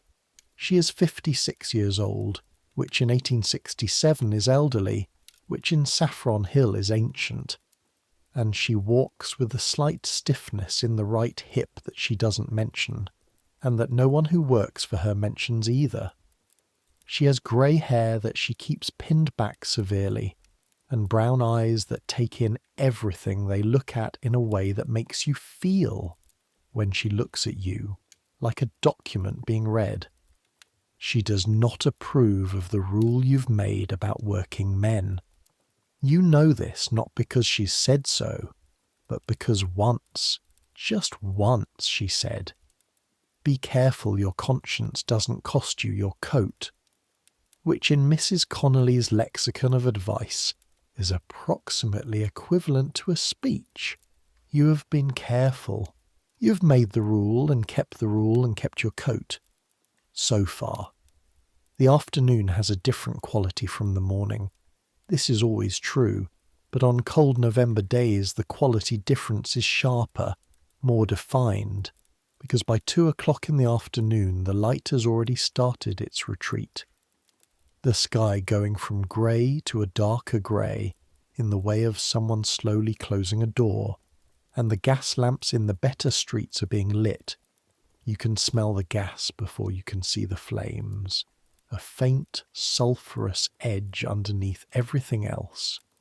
And the people on the streets have changed. The morning crowd is purposeful. It has destinations. It moves through the city on lines from home to work, from work to market, from lodging house to job site, and it moves with the focused efficiency of people who have specific places to be. The afternoon crowd is a different beast. It contains, in addition to all the purposeful people who never stop being purposeful, a different class of person. The browsers, the comparers, the people who are out because they're out, because London has given them an afternoon, because the shop windows on the better streets contain things worth looking at, even if you have no intention of going inside. Even if the things in those windows represent a standard of living so removed from your own that they might as well be exhibits in a museum. These people move differently. They stop. They cluster. They read the cards in the windows of print sellers, look at the fabrics in the drapers, pause at the edge of groups that have formed around street performers. They stand in the middle of pavements having conversations that could happen anywhere else, but are happening here, in this specific spot, because in Victorian London you go out to be in London. And being in London means standing on a pavement talking to another person while the city flows around you. Standing people, stopped people, people whose attention is reliably not on their pockets. This is your afternoon. You work the Strand, which is the wrong side of the city technically, which means you're outside your usual territory. But you've been to the Strand before, and Mrs. Connolly has no strict territorial rules for established workers the way she has them for new ones. The Strand is the street that connects the city to Westminster, which means it contains the overflow of both, the city's commerce and the West End's commerce, and the enormous grey area in between, where the working and shopping classes of London mix with something approaching equality, at least in the sense that they all shop in the same street, even if they shop in wildly different shops within it. The print shops stop you genuinely, which is a weakness, and you know it's a weakness and you do it anyway. There's one on the north side of the Strand, near where it crosses Arundel Street, that has a new display in the window this week.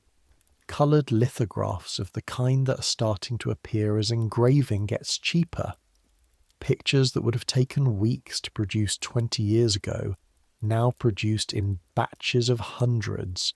3 of them are paintings of battles, naval battles, the sea a specific dark blue that seems to be the colour all Victorian painters use for serious water, the ships enormous and detailed and improbably unscathed given what's apparently happening to them.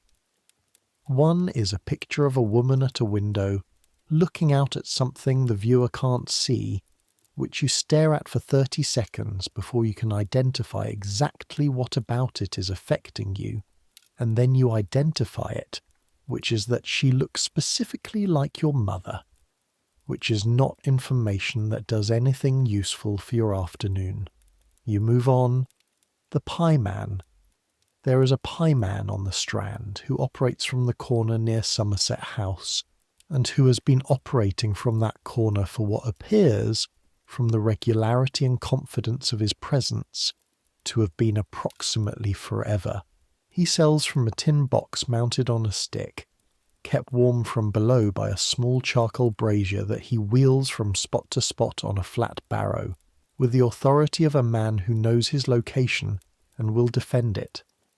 His pies are beef, which is to say they're something in a pastry crust with a small quantity of beef, and a larger quantity of everything else that can be made to resemble beef when coated in gravy and enclosed in a context where the customer is hungry and the pie costs a penny and the exact composition is not the primary concern.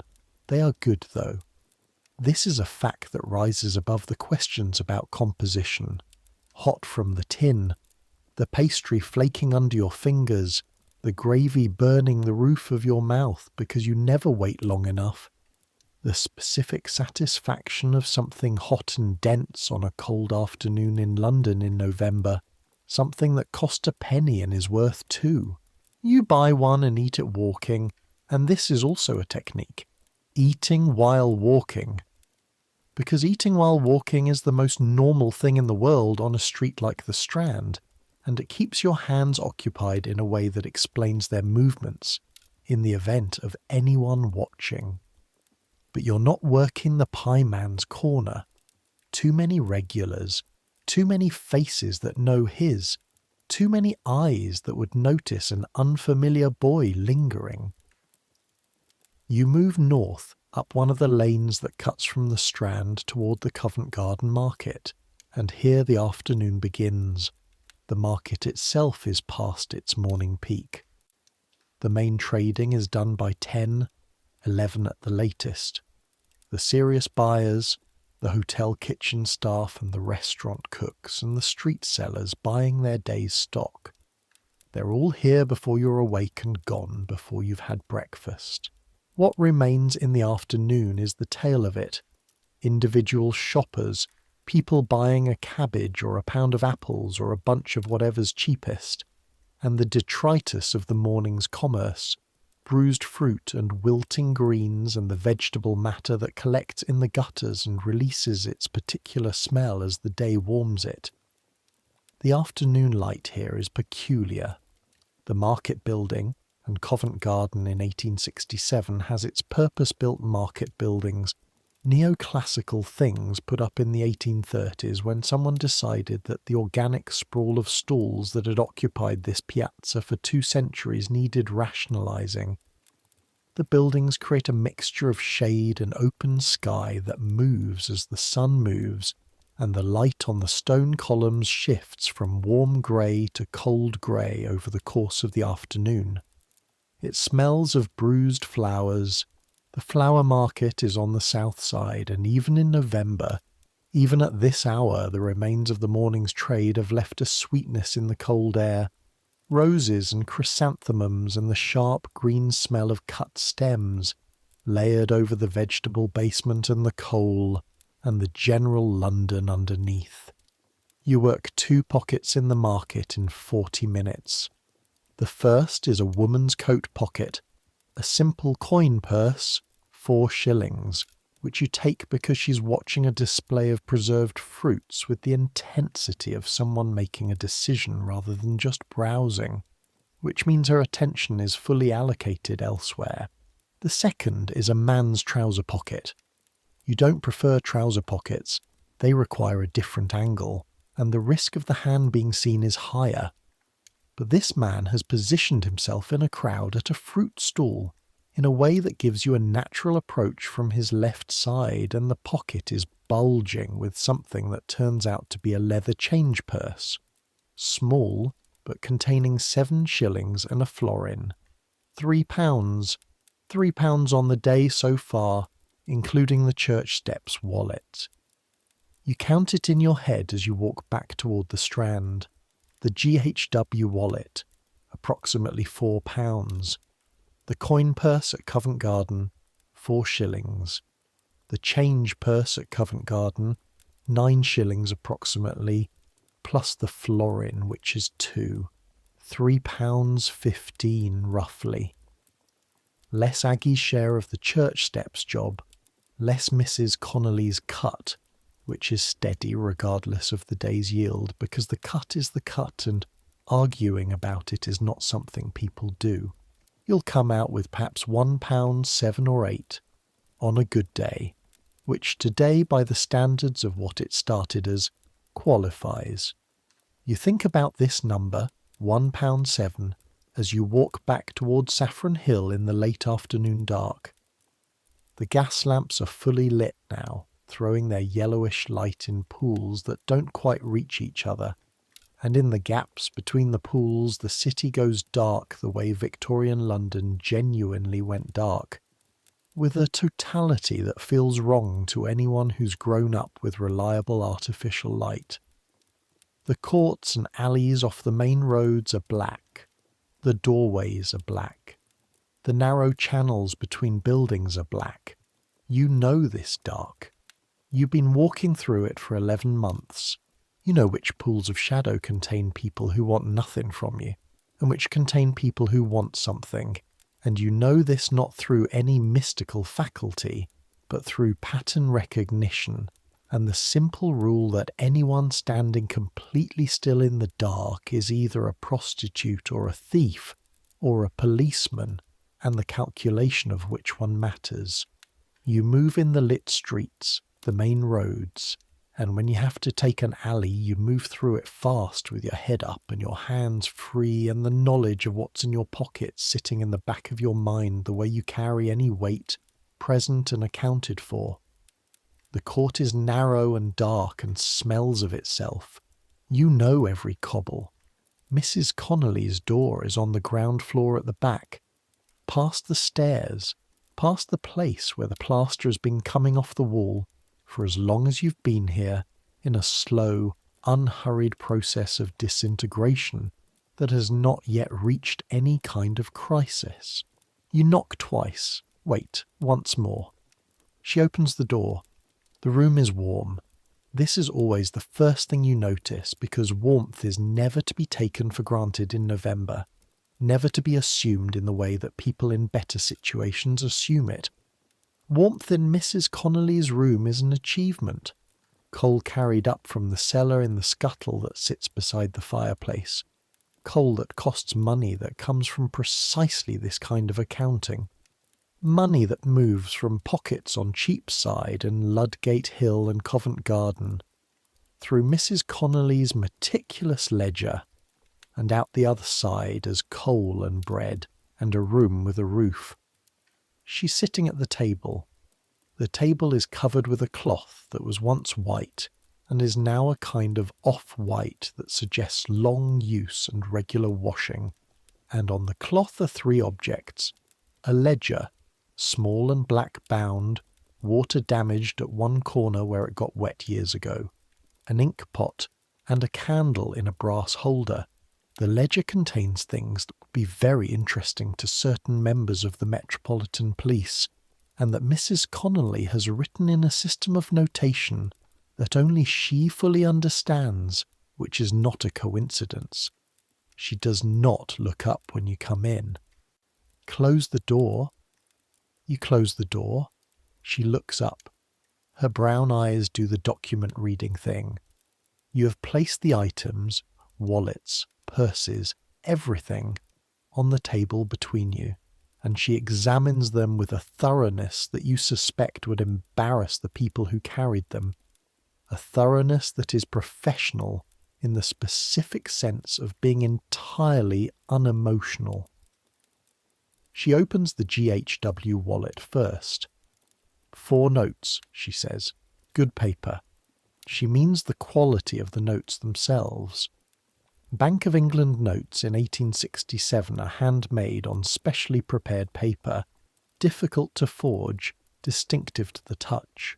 She can identify good paper without looking at the note, which is a skill you've been watching her deploy for 8 months with something between admiration and the slight unease of watching a person be excellent at something you're not sure is good. She counts the coins. She looks at the card, reads the address, puts it aside. Who took the photograph? I put it back. She nods. This is the correct answer. She's asked this before, has asked it of everyone who brings in a wallet, and the correct answer is always that you put it back, because a photograph has no cash value. Because a photograph taken from a wallet and found on your person is a specific piece of evidence connecting you to a specific victim, in a way that cash is not. She adds the GHW money to a small pile to her right. The coin purse from Covent Garden, 4 shillings. She counts it without comment. The change purse, she opens it, counts, nods, she makes marks in the ledger. You can't read the marks, but you've watched them long enough to know what they represent.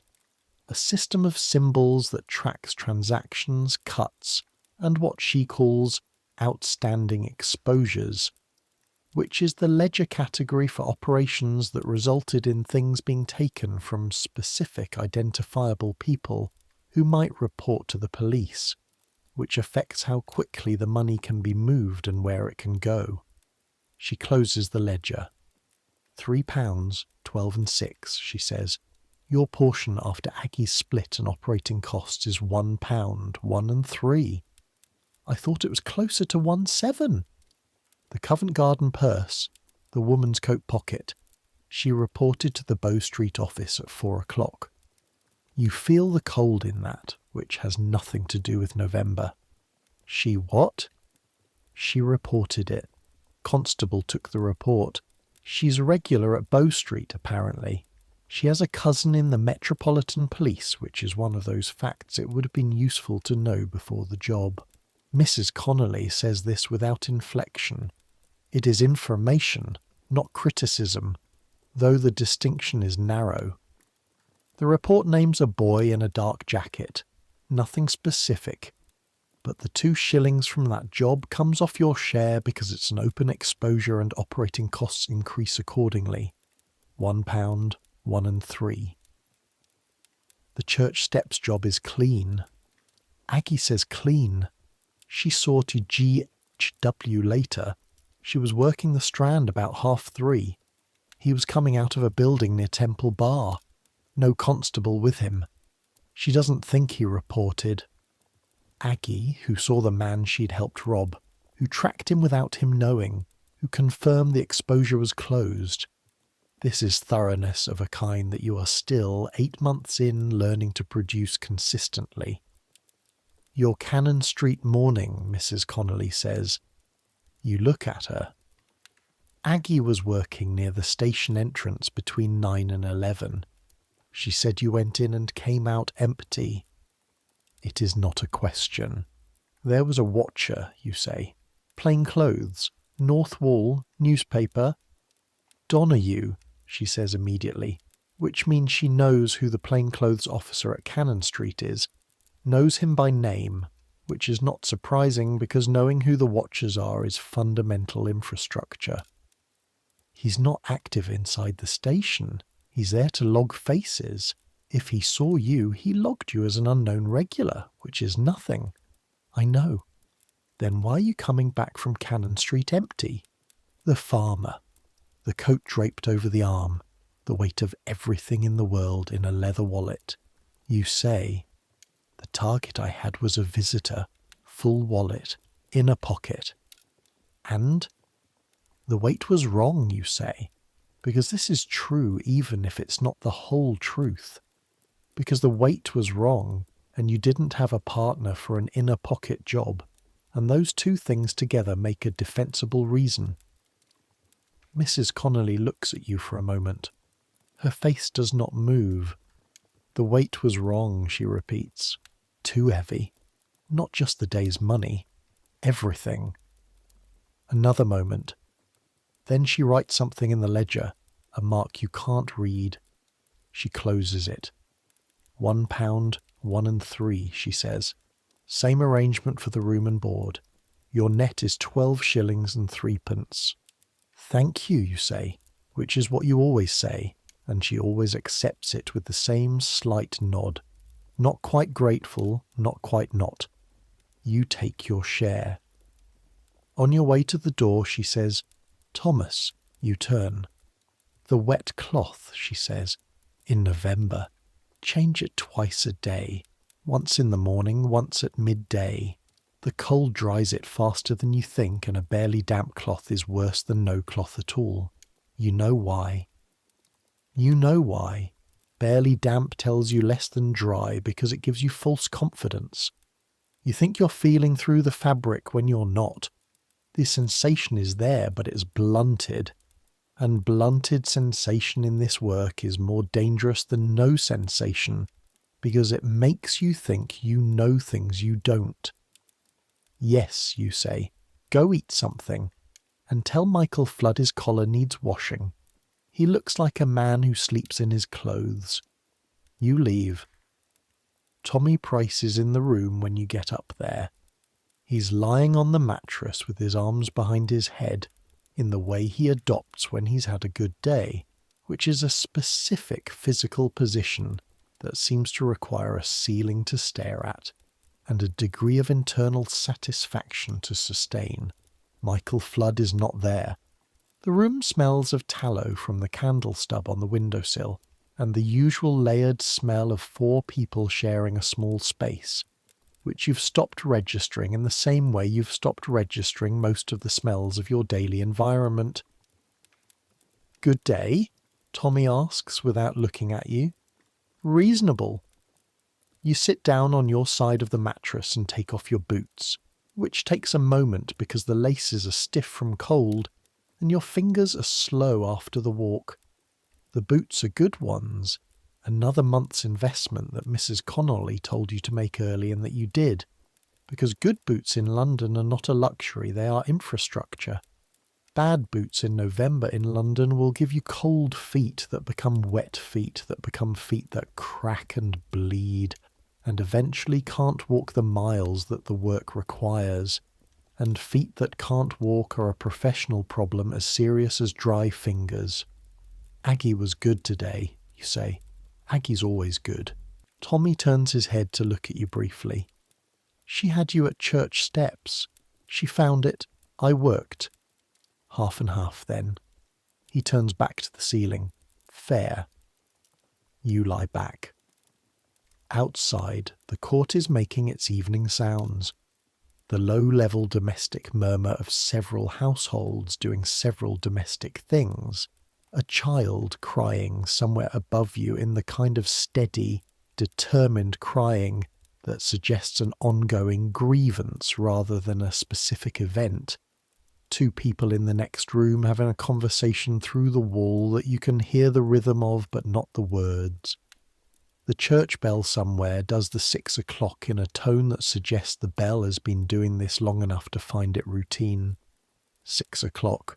You've been awake since just after 5 this morning. You've walked. You try to calculate it.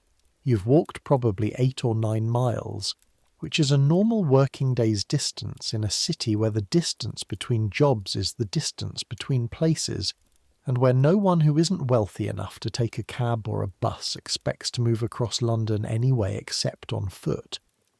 Your legs know the 8 miles. Your hips know the cold of the cobblestones coming up through the soles even of good boots. The balls of your feet are sore in the specific way they get sore in the last hour of a long working day, a deep pressing soreness that starts in the bone and works outward. You are warm enough this moment, in this room, fed enough, safe enough. 12 shillings and 3 pence, sitting in your left boot, which is where it lives, because the left boot is not obvious, and you're the only one who takes off your left boot, which makes it the most secure location in your available geography. You think about GHW and the photograph you didn't look at. You think about the Kent farmer at Cannon Street. You think about the woman from Covent Garden whose cousin is in the Metropolitan Police, and about how information like that moves through Mrs. Connolly's network in ways you don't fully understand, but that produce results like this afternoon's adjustment to your share, and about how the city is full of information moving through networks that don't show up on any map. Let me tell you something about how information actually moved in Victorian London, because this is a thing that people in the present, with the present's understanding of information, tend to underestimate. Victorian London was an extraordinarily well-informed city, not in the sense of formal, recorded, official information, though that existed too, and the Victorians' passion for recording and categorising things produced a body of social statistics that historians have been using ever since, but in the sense of informal information, the kind that moves mouth to mouth and eye to eye through the networks of people who share spaces and trades and neighbourhoods. The coffee houses knew what was happening in the city before the official channels did. The pubs knew what was happening in each neighbourhood with a specificity and currency that no newspaper could match. The street sellers who covered the same routes every day knew the patterns of their streets the way a doctor knows a patient, not through formal examination but through accumulated observation, through the 1,000 small daily readings that add up, over time, to genuine intelligence. And the networks that Mrs. Connolly operated within moved information through this system with remarkable efficiency. She knew about the Covent Garden woman's cousin in the police by 4:30. The woman reported at 4.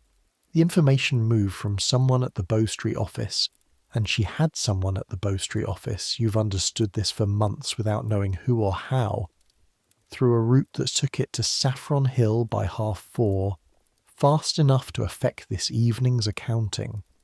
This is why she survives.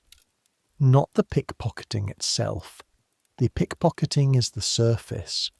What keeps the operation running is the information, the web of it, the people in 100 different positions who feed into it and draw from it.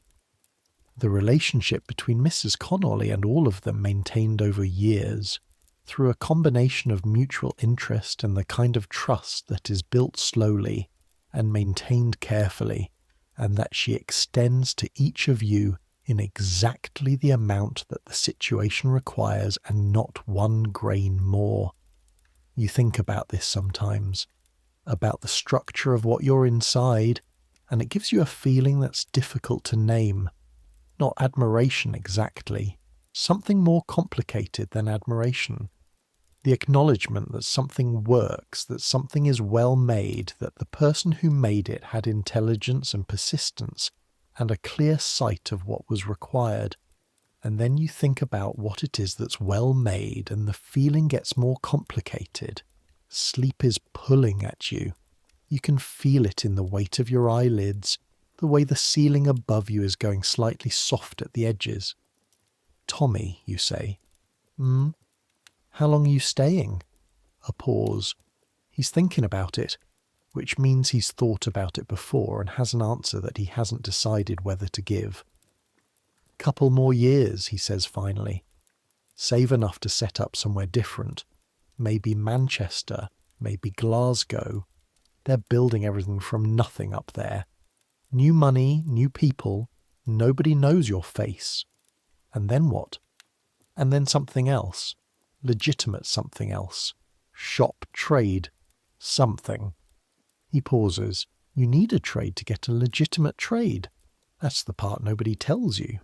Mrs. Connolly told me, you say. Another pause. Yeah, she would. He turns on his side, facing the wall. She's not what people say she is. What the rookeries say. What do people say? They say she keeps everything. That none of the cut comes back to the workers, really. That she just takes it all. You think about 12 shillings and 3p in your left boot. You think about the bread on the windowsill and the room that has a roof and the boots that cost 3 months of savings and that Mrs. Connolly told you to buy, which means she told you how to keep the infrastructure of the work functioning, which means she told you how to keep earning, which is not nothing. She doesn't keep everything, you say. No, Tommy says. She doesn't. The candle gutters. Outside, the child has stopped crying. The conversation through the wall has moved into its quieter phase. The phase of 2 people who've said the important things and are now just keeping each other company. You close your eyes. The day processes itself behind your eyelids the way days do, not in sequence. Memory doesn't run in sequence.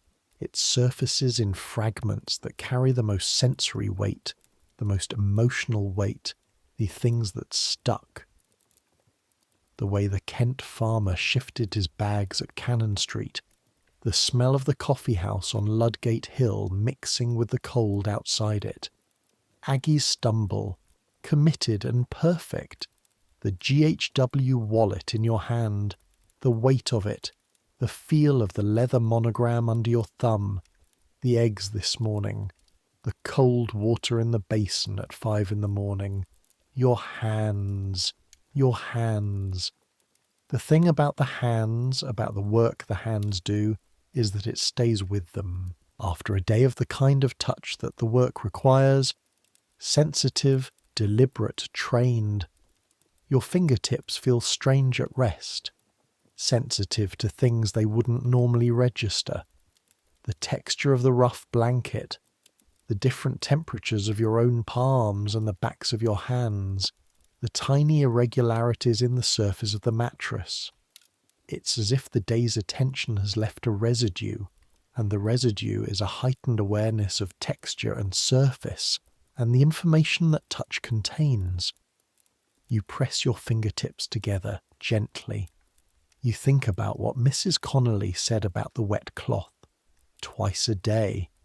The cold dries it faster than you think. You think about how little of this, the specific mechanics, the specific knowledge, how little of it exists anywhere in writing. The Victorians wrote about everything. They catalogued the poor and the criminal with a thoroughness that sometimes resembled compassion and sometimes resembled entomology. Henry Mayhew spent years talking to London street people, the costermongers and the mudlarks and the rag-and-bone men and the pure-finders, which was the wonderful Victorian term for people who collected dog dung from the streets to sell to the leather tanning industry, because nothing went to waste in Victorian London, nothing at all. Mayhew talked to all of them and wrote it down in London Labour and the London Poor, which is 4 volumes of extraordinary and sometimes heartbreaking detail. He talked to pickpockets too. He wrote about them, their ages, their backgrounds, how they learned the trade, what they earned. There are pages about the schoolmasters, the men who ran the training operations, who taught young recruits on practice coats hung with bells, so that any clumsy extraction produced a sound and an immediate lesson. He wrote about the practice dummies, about the principle of learning to feel through fabric. He didn't write about the wet finger, or rather no one did, not in any source you've seen, which is in truth not many. But it's there in the practice, in the passed-down knowledge of how the work works, in Aggie telling you about the cloth, in Mrs. Connolly telling you about changing it twice a day. The knowledge lives in the hands, comes down through hands. Generation to generation of London children learning what fingertips can do, what they can tell you through wool and cotton and broadcloth, what the slight give of a fabric tells you about what's pressing against it from inside. You are, you suppose, a link in a chain, a very long chain that goes back further than anyone has thought to document. You fall asleep. 3 weeks into December and the city is cold in a way that's moved beyond the ordinary cold of November into something with more conviction. The Thames hasn't frozen. It hasn't frozen solid since 1814. And the engineers who built the embankment and the bridge works downstream have been slowly changing the river's behaviour, narrowing it, increasing its flow, preventing the ice that used to create the famous frost fairs. But at low tide on a cold morning, the mud of the foreshore freezes at the edges, and the air coming off the water has a metallic edge that gets into your chest and stays there. December changes the work. Christmas is coming, which means people are spending, which means they're carrying money they wouldn't ordinarily carry, which means the streets near the shops are producing opportunities that the ordinary year doesn't produce. It also means the police know this and are watching accordingly. December is a month of elevated vigilance on both sides of the equation, and Mrs. Connolly adjusts strategy, moves the work to different streets than the obvious ones, pulls back from the most heavily watched areas, and finds the secondary opportunities that the concentration of police attention on the primary areas creates. You've been watching her do this and learning from it. The strategic thinking, the map of the city in her head, the way she moves around obstacles rather than through them. This is architecture of a kind, the architecture of navigating a system. December also brings the Christmas hiring fairs, where servants looking for new positions and employers looking for servants converge in certain locations. In Bartholomew Fair historically, in the borough markets, in the church porches of parishes that have maintained the tradition. These gatherings produce their own specific crowd with their own specific vulnerabilities. And Mrs. Connolly has thoughts about them that she has shared in detail and that you've been putting into practice. But today isn't about the hiring fairs. Today is about a different kind of December, a kind that has nothing to do with work. It's Sunday. Sunday in Mrs. Connolly's operation belongs to you, not because she's generous about Sundays, though she is, more than the daily arithmetic might suggest. Because Sundays are the one day when the courts are partially quiet, when the absence of the workday city reveals a different city underneath, and because Mrs. Connolly has said, exactly once, in the particular way she says things that are rules without framing them as rules. People who don't rest work badly. Bad work is expensive. So, Sunday. Tommy Price is somewhere in the south, visiting someone he doesn't name. Michael Flood is still asleep, will probably be still asleep when you get back. Aggie left before you woke, which is normal for Aggie on Sundays, though what she does on Sundays is a category of information she keeps entirely private, and that you have learned not to ask about because the quality of the look she gives when you ask makes asking not worth it. You eat bread and cold tea at the window. The window looks onto the court, which looks onto the lane, which looks onto Saffron Hill beyond. And on a Sunday morning the lane is almost quiet. Just the woman with the water buckets and two children arguing over a stick. And you think about where to go. The obvious choice is somewhere warm. The museums are warm, or warmer than outside, and Sunday is one of the days when the South Kensington Museum opens to working people specifically, a policy of the 1850s that the Victorians are very proud of and that does genuinely work. Filling the galleries with families who come on the bus from Bethnal Green or Stepney to see the things that people built and made and found, the dinosaur bones and the marine specimens and the engineering exhibits, and the rooms full of textiles and ceramics, and the gallery that contains, among other things, a collection of fabrics from around the world that you spent an hour in once because you know about fabrics now, know them from the work, know the difference between the grades of wool and cotton and silk by touch, and standing in the textile gallery and reading the labels on things you can identify by feel is a specific pleasure that you don't try to explain to anyone else. But today, you want air.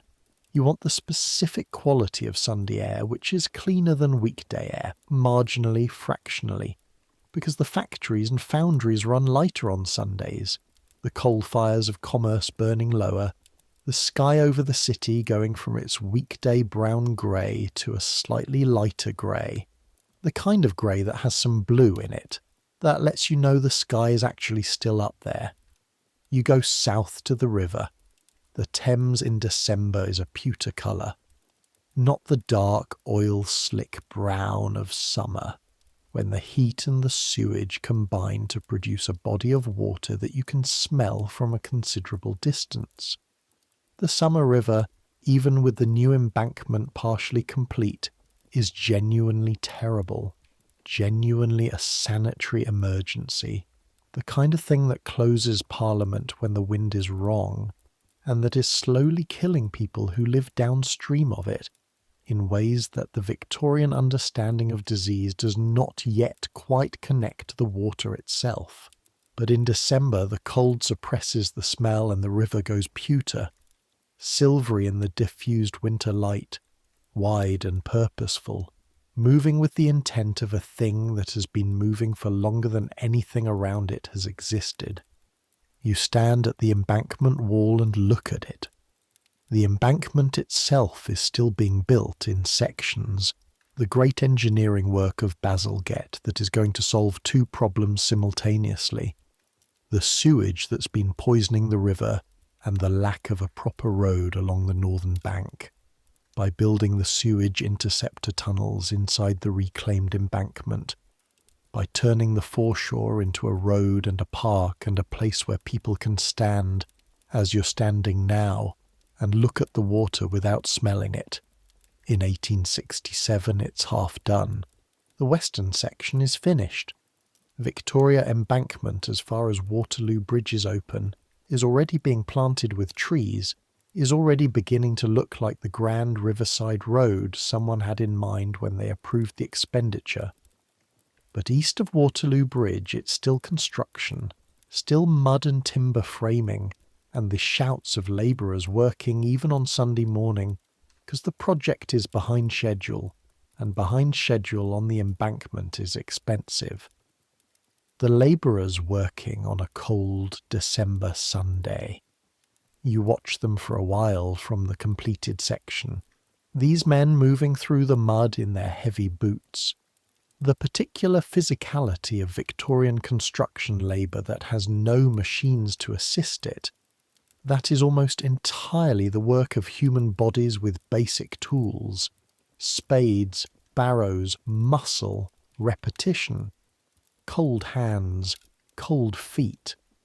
The grey river on one side and the noise of the city on the other, and the work in between. They're building something that will outlast all of them. The embankment is still there in your future, still there right now if right now is the present and the present is 2026. Still those plane trees that Bazalgette specified. Still that wall with the camel and lion lamp standards. Still the view across the river that generations of Londoners will take for granted. Because it's always been there. Because they've grown up with it. Because they can't imagine a time before it. These men are building something they'll never fully inhabit. That's a kind of gift, that kind of labour, hard and cold and insufficient in its pay, and insufficient in its recognition, and still, in some way that the Victorian consciousness couldn't quite articulate, but that their descendants eventually found language for, contribution to something larger than any of them. You think this thought and immediately feel self-conscious about it, the way you feel self-conscious about any thought that sounds more like something out of a book than something out of your actual life. Tommy Price would do the thing with his eyebrows. Mrs. Connolly would look at you and then look away, which is more devastating. But the thought is there and you let it be there. A boat passes on the river. A working boat, a lighter, carrying bales of something under a tarpaulin that's gone dark with water. The waterman rows with his back to the direction of travel, which always strikes you as wrong until you understand it. You row looking backward, looking where you've been, trusting the boat to carry you forward into a direction you can't see. The waterman knows this direction from experience, from the feel of the current and the knowledge of the river and the body of water that's been in his blood since before he could say its name. Trust and accumulated knowledge. That's what lets you move through the dark without seeing. The river is cold, the air is cold. Your breath comes out in clouds that the wind takes apart immediately, dispersing into the grey air above the grey water above the grey city. You stay at the embankment wall for perhaps half an hour. long enough for the cold to get serious about working through your coat, and then you push off and walk east along the river. This is where the work-related part of your brain, which never fully turns off, begins to map the route without being asked. East along the river takes you through the city, through the commercial heart that on a Sunday is strange and empty, in the way cities that define themselves by commerce go strange and empty when the commerce stops. The banks are closed. The exchange is closed. The counting houses and the insurance offices and the brokers' offices are all shuttered, their windows blank, the streets between them echoing with a quiet that's almost shocking after the weekday noise. You've been through the city on a Sunday before. It doesn't stop being strange. The streets that are impossibly crowded on Tuesday and Thursday and every other weekday are almost empty. You can walk in the middle of the road. You can hear your own footsteps. You can look up at the buildings, the offices and exchanges and banks, the wren churches standing between them like they've always stood between them because they have stood since 1670s or 1680s, when the whole city was rebuilt after the fire that left only 8 people dead according to the official count, which has been doubted by every historian since. You can look up and see the buildings themselves, stripped of the crowd that usually makes them invisible by being more immediately present and more immediately human. St. Paul's is visible from 6 different points along the route you're walking. Wren built it so you could see it from everywhere, made it the centre of the city's geometry, its dome rising above everything else in a statement of permanence and faith, and the extraordinary engineering confidence of a man who thought large. 265 feet to the cross at the top, the largest dome in Britain, one of the largest in the world, built by a man who'd never built a dome before and who worked out how to do it by working out how to do it, which is the only way anything extraordinary has ever been built. You've been inside St. Paul's twice, both times on the same errand, carrying a parcel for Mrs. Connolly to a man in the North Transept who received it without comment and gave you a coin, and that was that.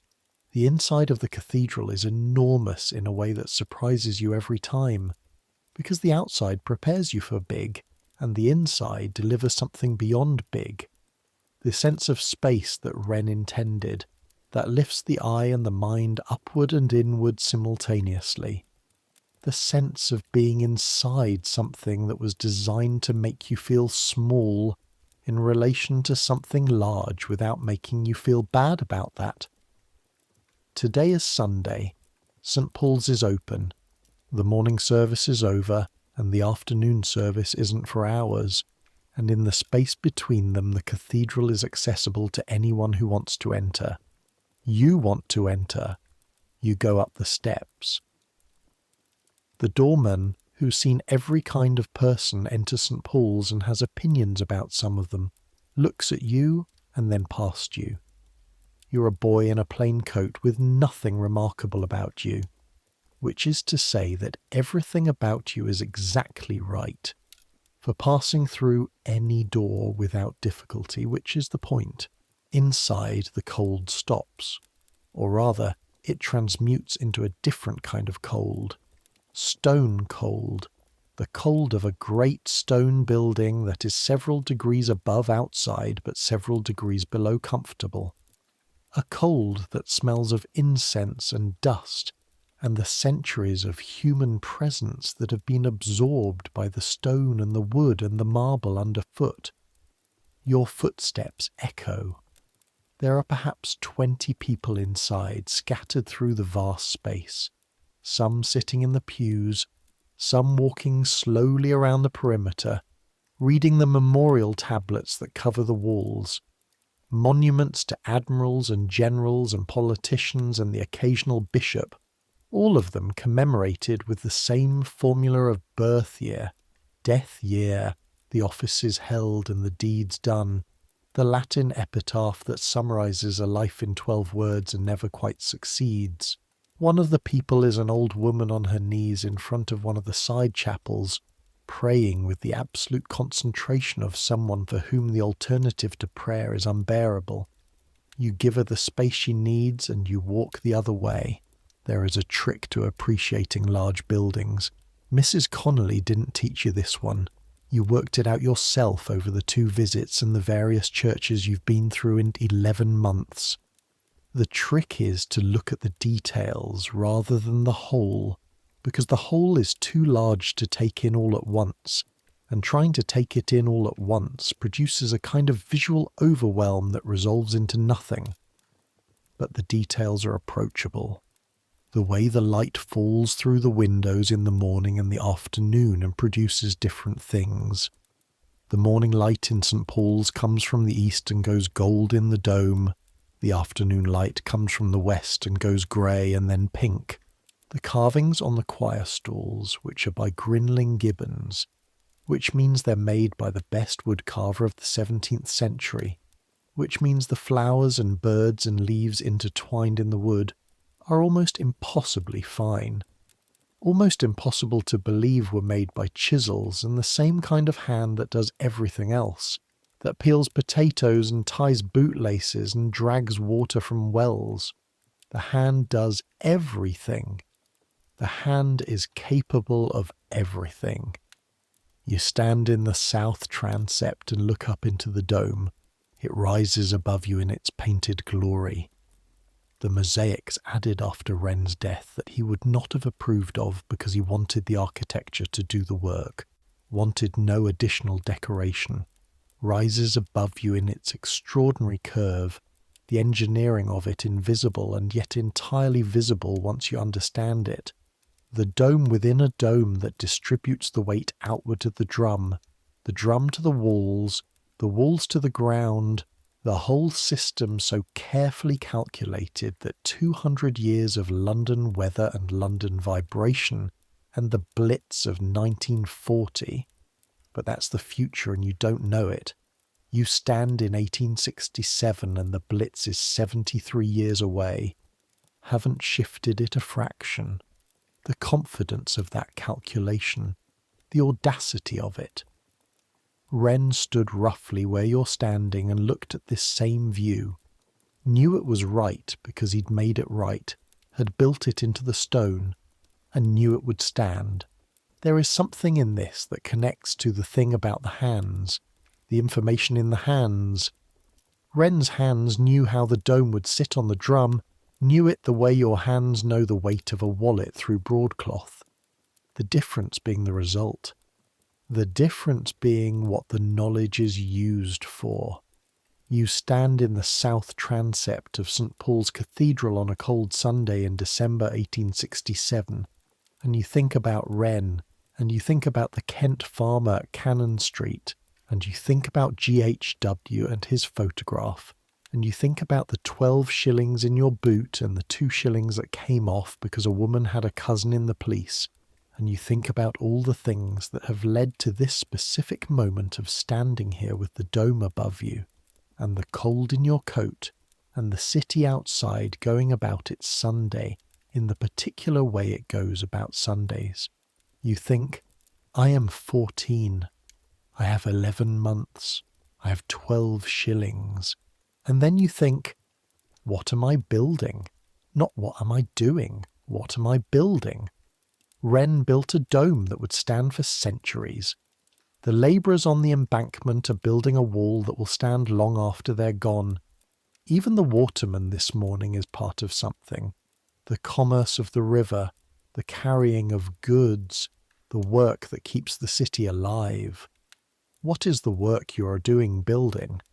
The question sits in the cold air of the cathedral and doesn't answer itself. Questions of this kind rarely do. You're 14, and this is the first time the question has appeared in this form. And the first time a question appears is the worst time to expect an answer from it. It'll come back. It comes back every time with slightly more texture, slightly more specificity, And eventually it becomes not a question but a pressure.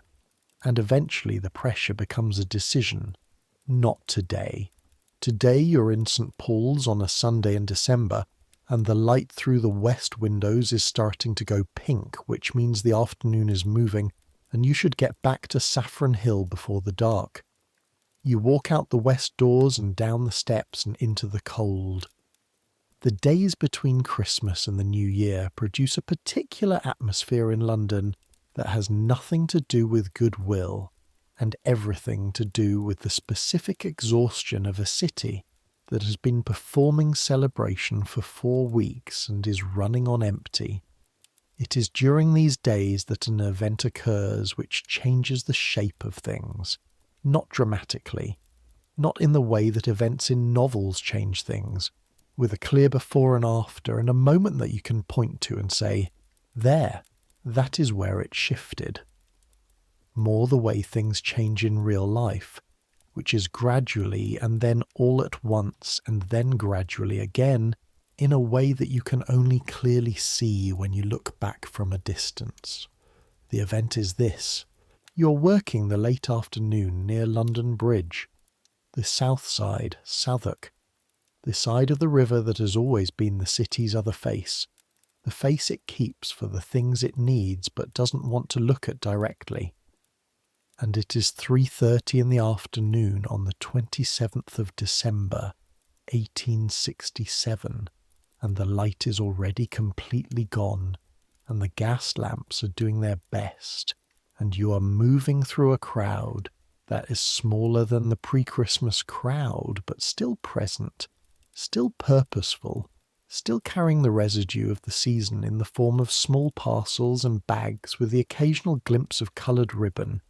You have had a reasonable 3 days. Not exceptional. Reasonable. The post-Christmas crowd is cautious in a way the pre-Christmas crowd isn't. They've spent their money, they know they've spent their money, they're carrying what's left of it more carefully, but reasonable. Mrs. Connolly's accounting has been satisfactory.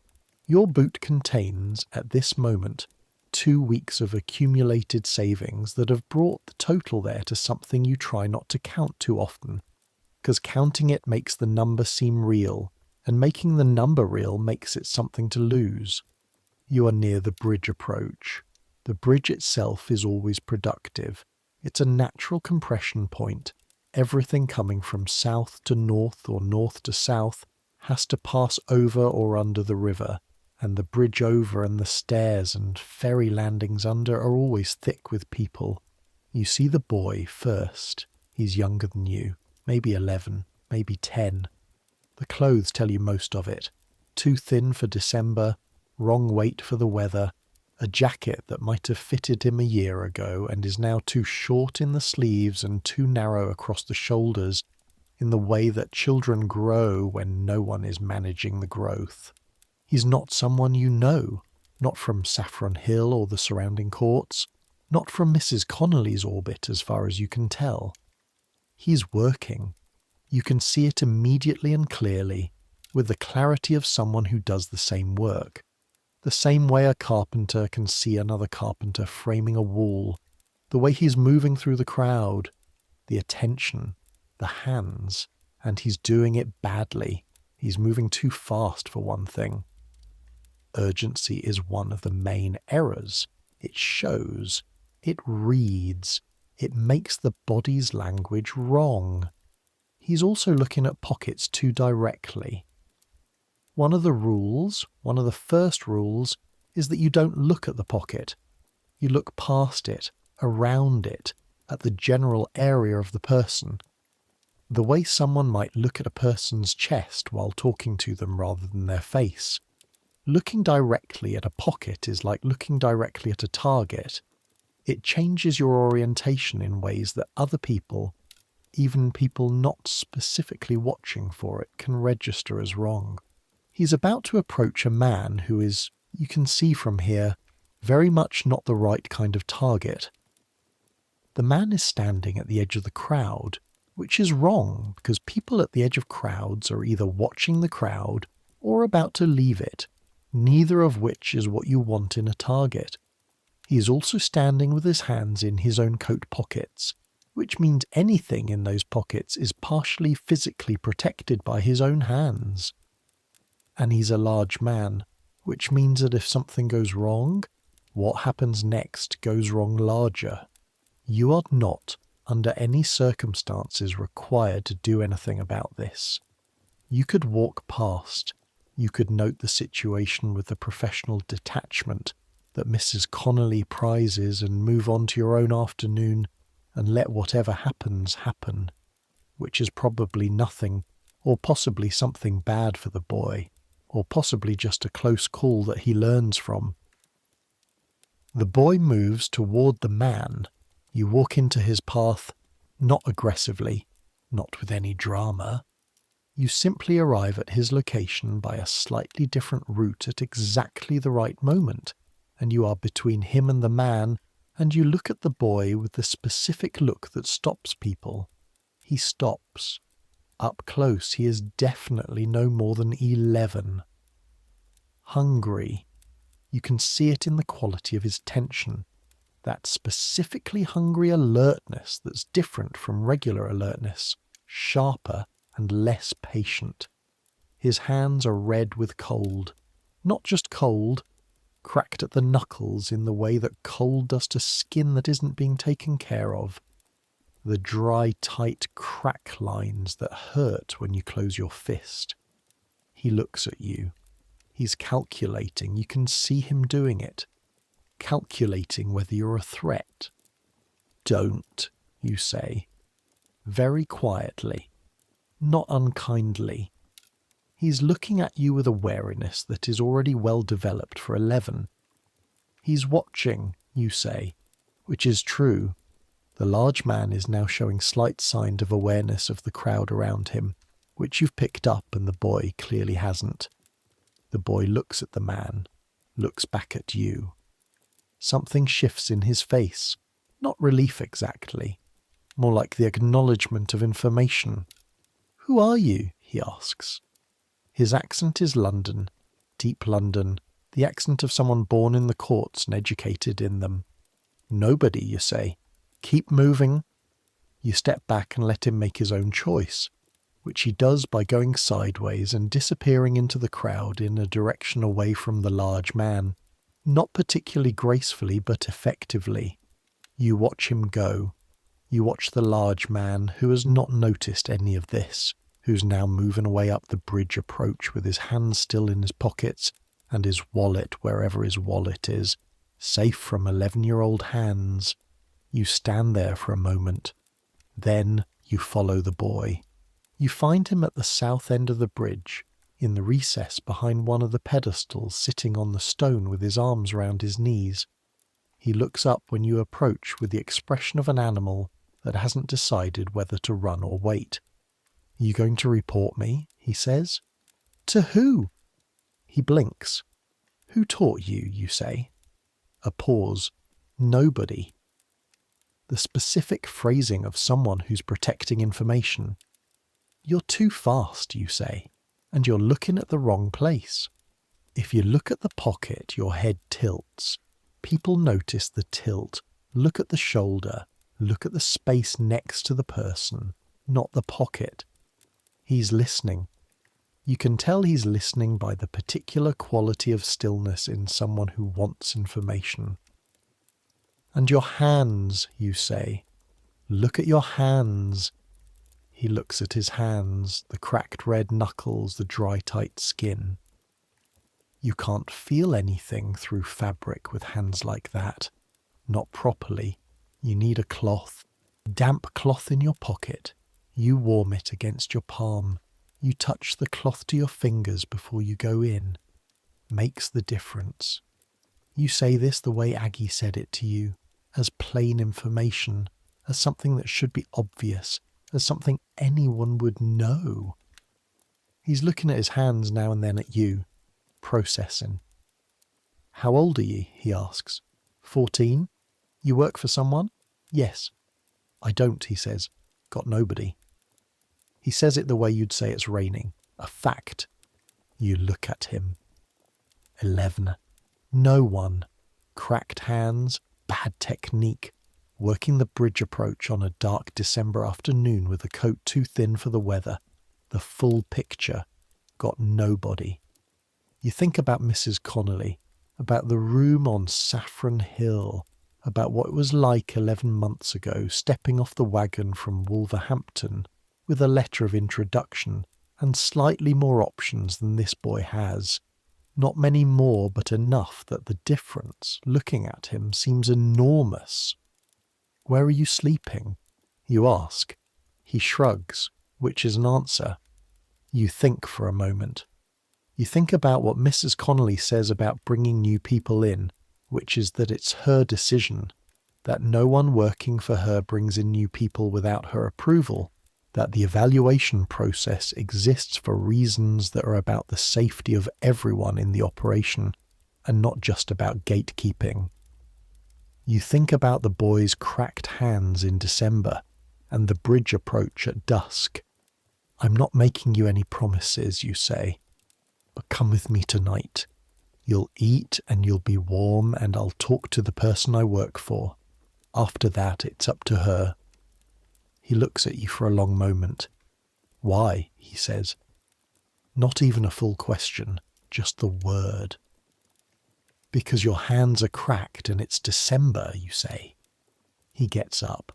His name, it turns out, is Jack. Just Jack.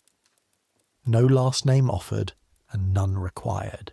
Jack is from Whitechapel by origin and has been in various circumstances for the past year and a half, none of them good, and some of them bad in specific ways he doesn't discuss. He walks beside you back towards Saffron Hill, and he is quiet in the way of children who have learned that quiet is the safe position, who have calibrated the world into things that are asked of them, and things that happen to them, and things they do when no one is looking, and he takes in everything around him with those hungry eyes. On the walk you don't talk about the work, you talk about the city, which is the same thing you used to do with Tommy Price at the beginning, before the talking turned into the shorthand of two people who've been in the same room for months. You tell him which streets go where. You tell him about the bridge and about the river and about why the south side is different from the north side. He listens, he asks eventually. "The cloth thing, does it actually work?" "Yes." "How?"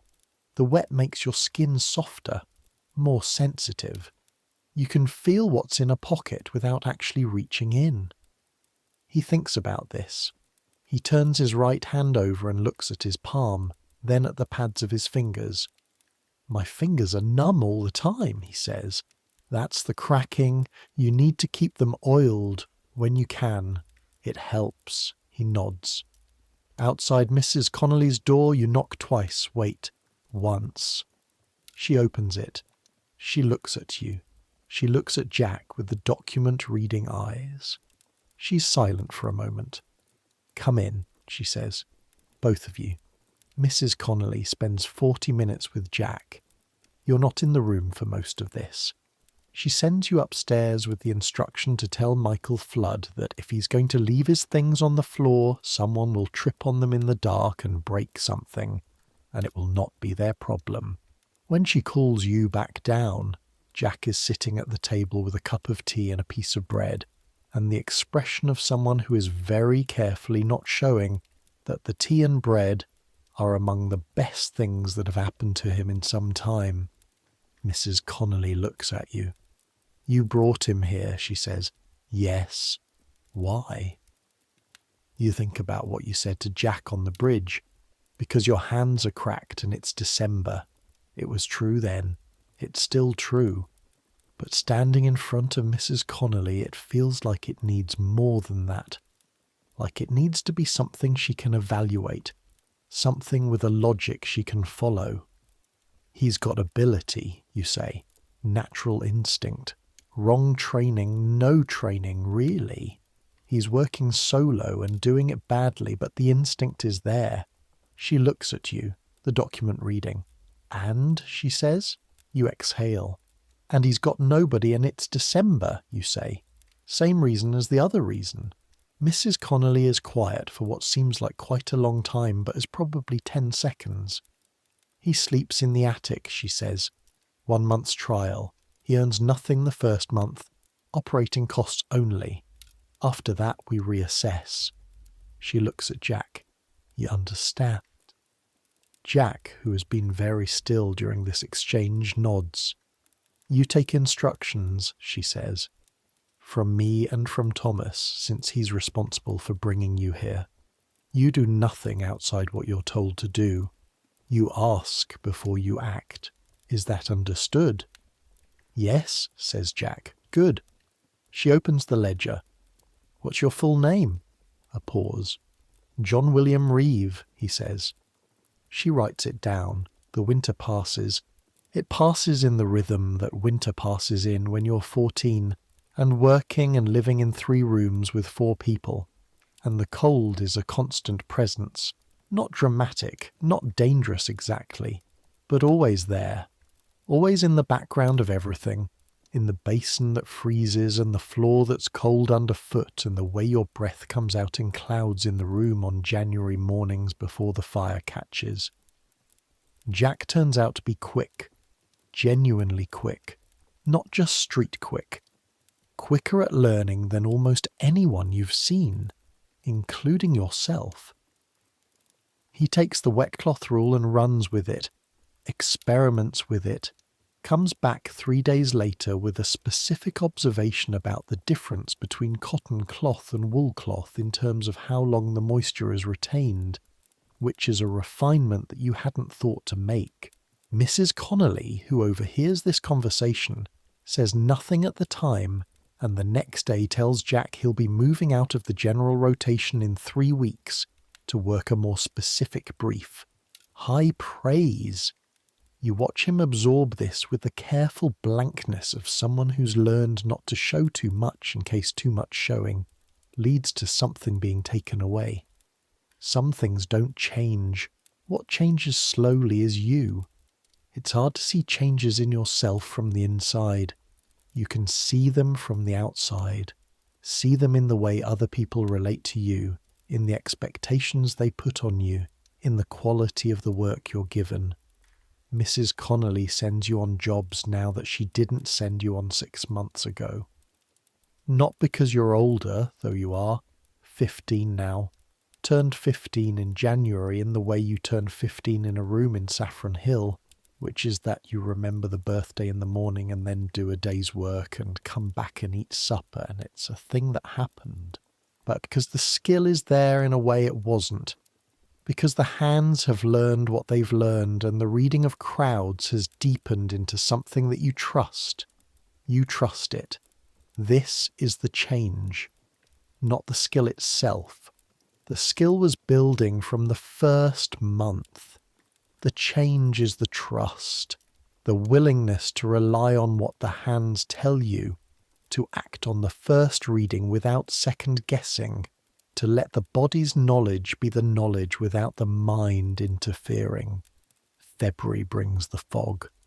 London's February fog is its own phenomenon, distinct from the smoke and the mist, a combination of cold air and the particular moisture of a city built on a tidal river and containing the body heat and coal smoke of several million people. The fog comes in from the river and moves through the streets at what seems like ground level, at the level of boots and the lower portions of doorways, and turns the gas lamps into golden fuzz that illuminates nothing and is itself all you can see. Working in the fog is different. Visibility drops to 20 or 30 feet. Beyond 20 or 30 feet, the crowd becomes shapes, becomes movement, becomes impressionistic. You learn to work closer to your target, to use the fog as cover, because it works both ways, the police can't see through it either, but also to rely more heavily on the other senses. The sound of footsteps tells you something, the quality of someone's breathing close enough to hear it, the specific body warmth of a person within 2 feet of you in cold, foggy February air, the slight heat differential between a well-fed person and an underfed one. You're working more than you're not working, more than you were in November, more than the careful December pace. Mrs. Connolly has been moving more of the operation's volume through you and Aggie and Jack in the winter months, a shift that she explains to no one but that you piece together. Some of the older workers, the ones who've been in the network for years, are pulling back. Some of them are getting out. One of them, a man you know only as Davies, who Aggie says has been doing this since before Mrs. Connolly, was taken up by the police in January and is currently in Millbank on a 6-month sentence. Millbank, the Victorian prison on the north bank of the Thames at Pimlico, the pentagonal monster that was built to be the last word in modern incarceration, and that managed to be the last word in misery simultaneously. 6 months in Millbank in the cold cells, on the reduced diet, in the silence, because Millbank is one of the prisons that runs on the separate system, which means prisoners don't speak to each other, don't see each other, exist in a kind of forced isolation that is intended to be reformative, and that is in practice maddening. Davies, who you barely know, who is somewhere in that building right now. You think about it more than you'd like. You think about it on the days when the work goes well, when the hands are right and the crowd is right and everything moves the way it's supposed to move, and you come back to Saffron Hill with enough in your boot to bring the total there to a number that is real enough to start taking seriously. You think about it, and you think about the St. Paul's Sunday and the question you couldn't answer. What are you building? Spring eventually comes. Spring in London comes less dramatically than spring in the country, which you remember from Wolverhampton, the specific morning when the air changed quality, when it stopped being winter air and became something else, when the fields you could see from your window started to change colour in a way that happened too fast to be gradual and too slow to be sudden. In London, the spring is muffled by the city, by the stone and the coal smoke and the density of human activity. But it comes in the temperature of the air and in the quality of the light, which starts to be longer and more direct, which starts to touch the tops of buildings and then the upper windows, and then, as March becomes April, the streets themselves. The streets smell different in spring. You've been through one winter now, and you're learning the rhythm of the city, the seasonal rhythm that overlays the daily rhythm, the way London breathes differently in different months. Mrs. Connolly tells you in April that you need to talk about the future. Not in those words. She says, come down Tuesday evening, after the accounting. You come down Tuesday evening after the accounting, which goes the way accountings go, the ledger and the candle and the marks you can't read. She closes the ledger. You've been here 16 months, she says. Yes. You came with nothing. A letter of introduction, you say, from my uncle, who didn't know what he was introducing you to. No. And now? You think about what now means. The 12 shillings have grown. They've grown through 16 months of careful accumulation, adding what's left after expenses, what's left after the room, and the food and the occasional necessity, adding it to the total in the boot that is now a total in a better location than a boot, in the place that Aggie showed you, which is a loose brick in the wall behind the fireplace in the upstairs room, a location known to you and to Mrs. Connolly, and that's all. The total there is £14, 4 shillings. Exactly. You know this number because you've counted it. You've counted it twice this week because counting it makes it real, and making it real makes it a thing you can think about doing something with. I'm thinking about what's next, you say. Mrs. Connolly nods, once. She knew you were going to say something like this. She's been watching you think it for months. What are your options as you see them, she says. You've thought about this. You've thought about it in the St. Paul's kind of way. in the way you think about the embankment labourers building something they'll never fully inhabit. You've thought about Tommy Price, who said Manchester or Glasgow, somewhere new, something legitimate. You've thought about the Cress girl on Cheapside, about the woman who does the washing in the cold water, about the spectrum of possibility that Victorian London offers to a boy of 15 from Wolverhampton with £14, 4 shillings, and no formal education, and one very specific set of skills. I need a trade, you say. A real trade. Something I can learn properly and work forward. Your hands, she says. You look at your hands. She means it as an acknowledgement. The hands are trained. The sensitivity is there.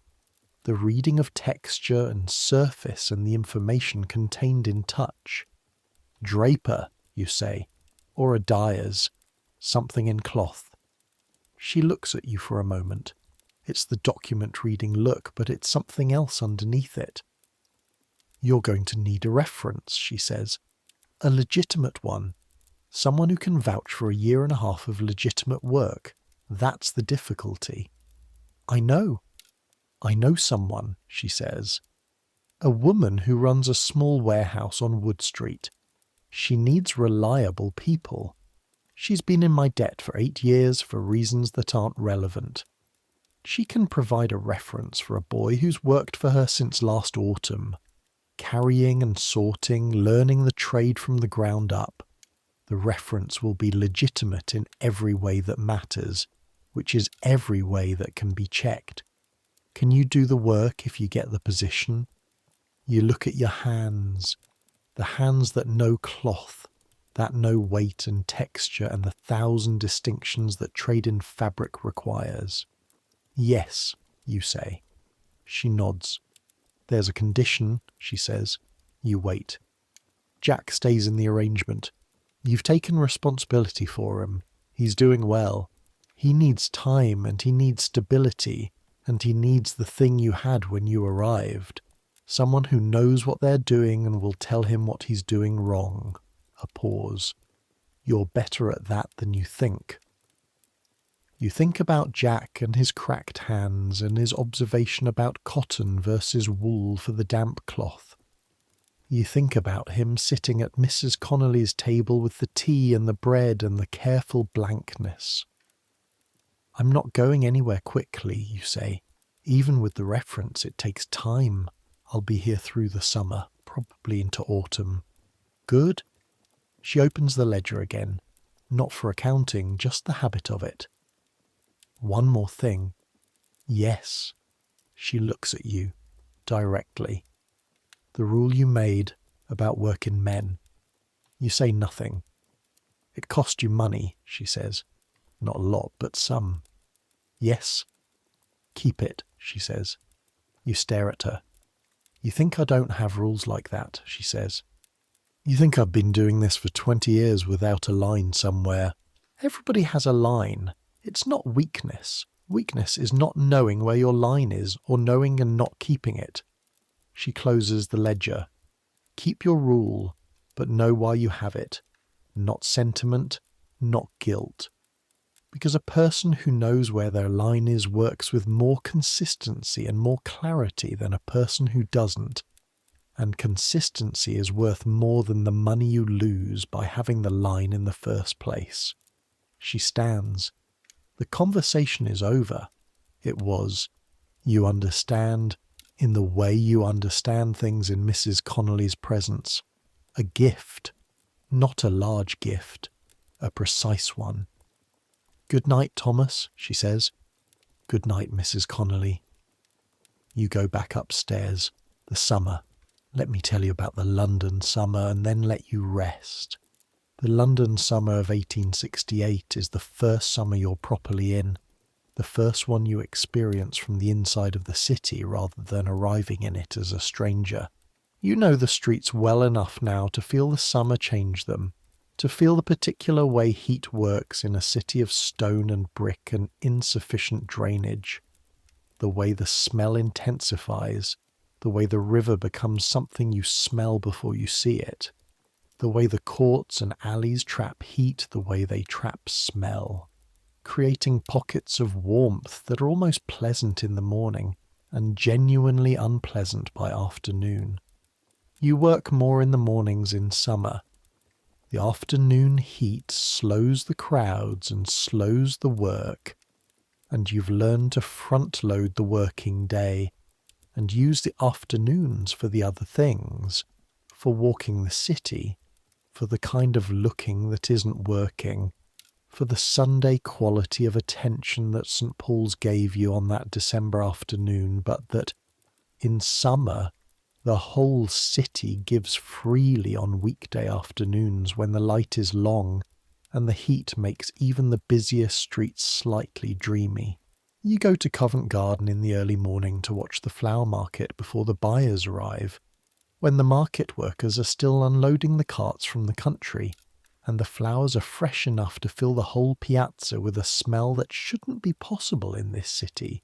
A garden smell, a cut grass and petal smell, clean and brief and gone by 9 o'clock as the crowds arrive. You go to Smithfield on the days when you can stomach it, which is not all days, to watch the meat market that operates with the thoroughness and a loudness that you find simultaneously horrifying and impressive.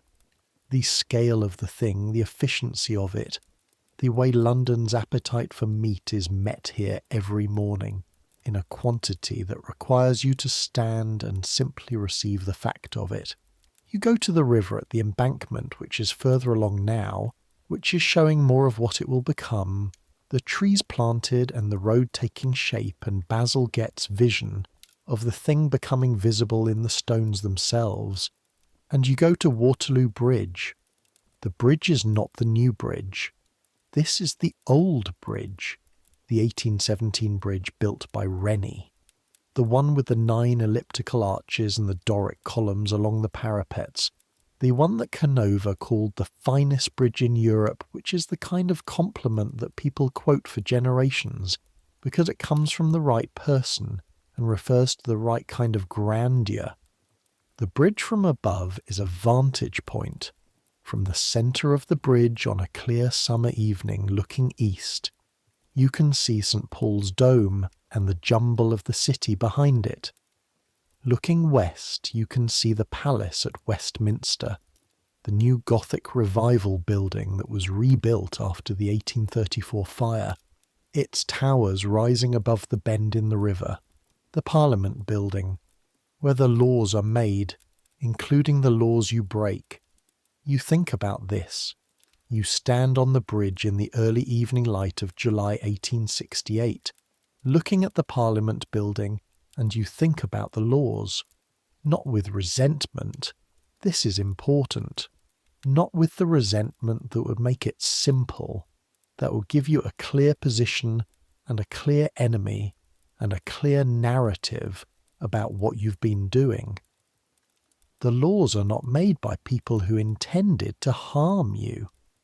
The laws are made by people who have never quite thought of you, people who live in the large houses in Belgravia and the Strand and the better parts of Kensington, who have never been in the courts of Saffron Hill, who make laws about property because property is the thing they understand most completely and most personally.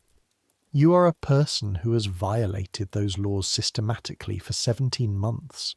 And you are also, and these are both true simultaneously, a person who is standing on the finest bridge in Europe in the evening light with the river below you and the city spread out in both directions, and the specific feeling in your chest that comes from being in the right place at the right time, that comes from being exactly where you are at exactly this moment, which is London, which is 1868, which is the centre of the world in the century of the world.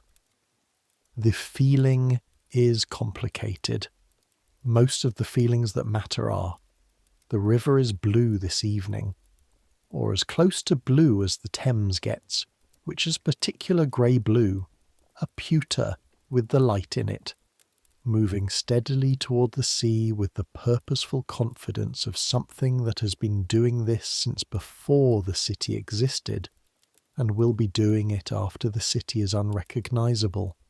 Ships in the middle distance, the sound of London doing what London does, the smell, even here, even on a relatively clean evening, of the city being the city. You have been here for 17 months. You're going to leave. Not soon, not rashly. The reference from Mrs. Connolly's contact on Wood Street takes time to build. Takes the summer of being seen at the right moments in the right context. Of being introduced to the right people in the cloth trade as a boy who's been carrying and sorting and learning which you are becoming, which is not entirely fiction. The £14, 4 shillings is still growing.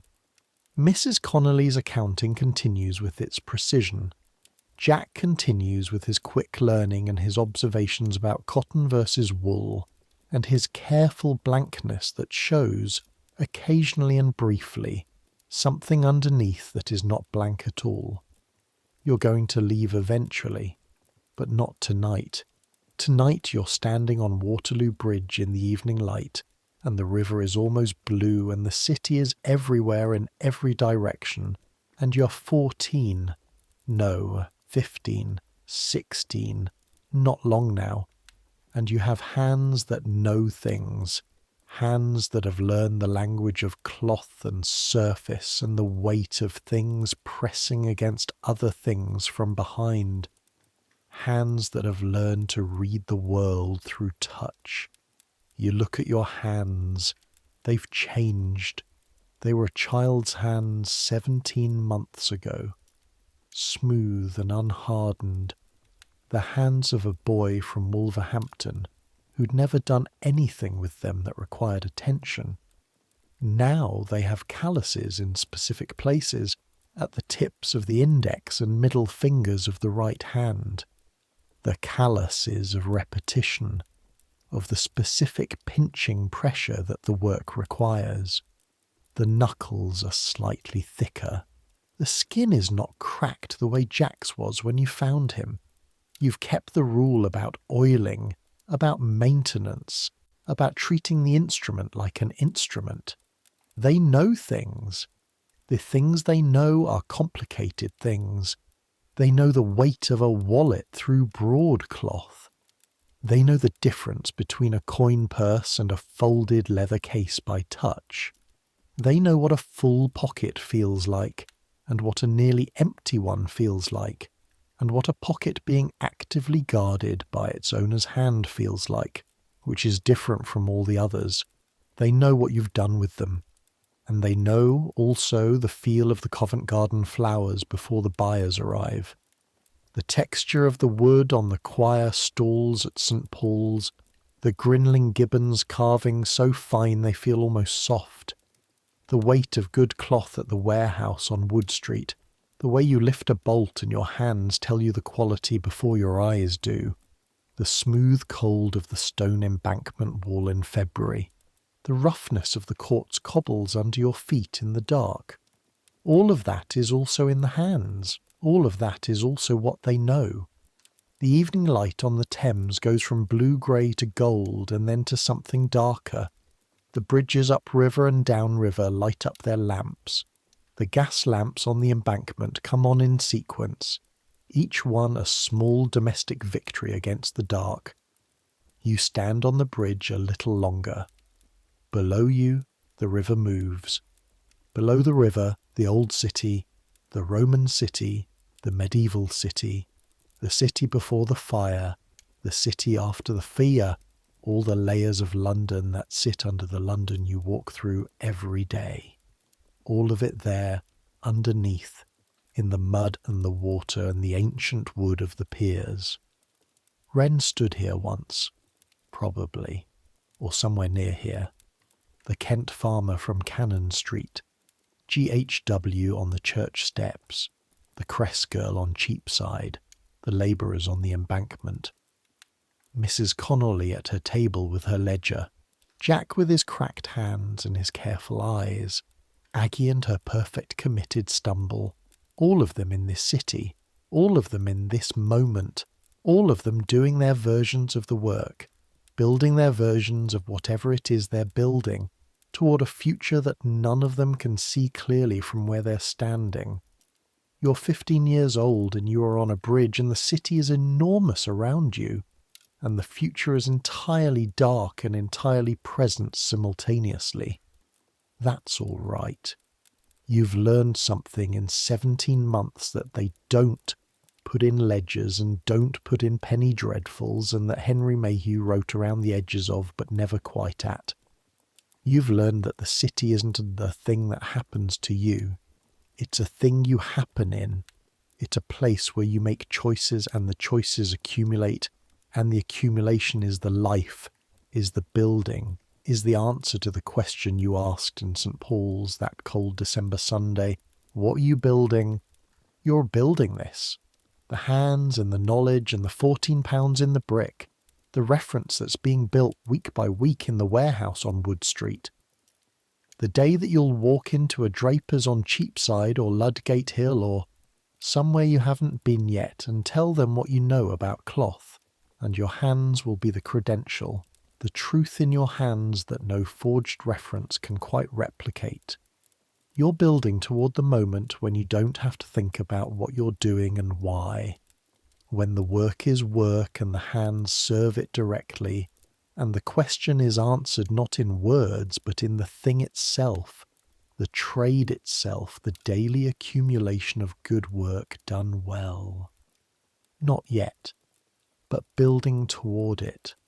The lamp on the bridge post nearest you comes on, a yellow-orange warmth that pushes back the darkening evening, not far but enough.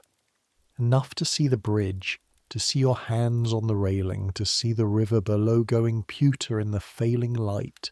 Enough. You push off from the railing, you turn north, off the bridge, toward the city, toward Saffron Hill, toward the room that smells of 4 people, and the basin that will be cold by morning, and the boot and the brick, and the 12 shillings, and the accumulating total, and the person you are in the process of becoming. You walk. London walks with you. London is always walking with you. It's always there, in every direction, in every smell, in every light and shadow and sound. The greatest city in the world, in the greatest century of that city's life. And you are in it, and of it, and making your way through it, in the specific way that is yours, the way that the hands have taught you, and the streets have taught you, and the people have taught you. All of it laid down in the body, in the fingertips, in the place where knowledge lives when it's truly learned. The bells ring somewhere, multiple churches at once, each slightly out of sync with the others, the way they've rung across this city for centuries before you, and will ring for centuries after. You count them. 7. The evening is here. The night is coming. Tomorrow will be what tomorrow is. But right now, just now, this evening, you're warm enough. You're safe enough. You know enough. And you are walking home through the greatest city in the world, in the last light of a July evening in 1868, your hands in your pockets, your fingertips still alive to everything they touch. That's enough. That's more than enough. And now, let me bring you back. You're not in London. You're not 14, or 15, or 16. The cobblestones are not under your feet. The Thames is not moving 50 feet below a bridge you're standing on. You're here, in this moment, in this room, or this bed, or wherever you are when you listen to things like this, which is a private question I'd never ask. The world Thomas Moran navigated in 1867 and 1868 is still there, underneath the world you move through. The streets he worked are still streets. Some of them are even still called by the same names: Cheapside, Ludgate Hill, The Strand. The river, always the river, still moving, still pewter on certain winter days, still almost blue on certain summer evenings, still reflecting the lights of the bridges in the way that moving water reflects lights.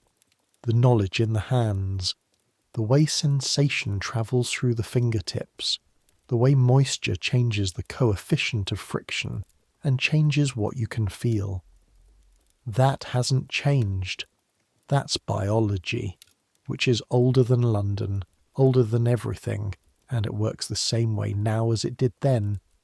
Touch your fingertips together, your index and middle, just lightly, just now.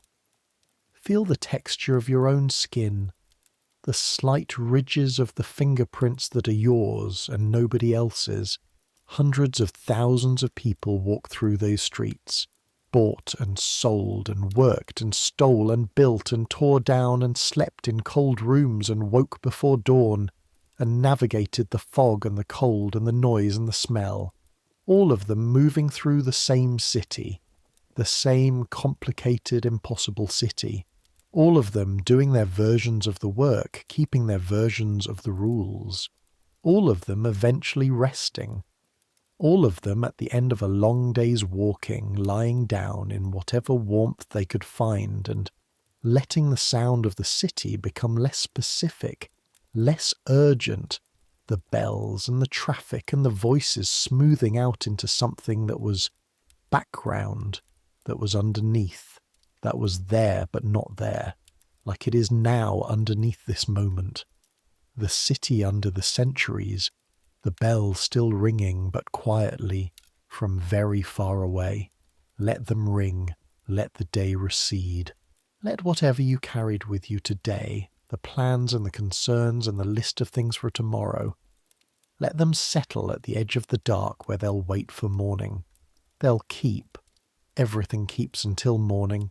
The things that were urgent an hour ago are still going to be there when the light comes back and the city wakes up again and the world resumes its continuous forward motion.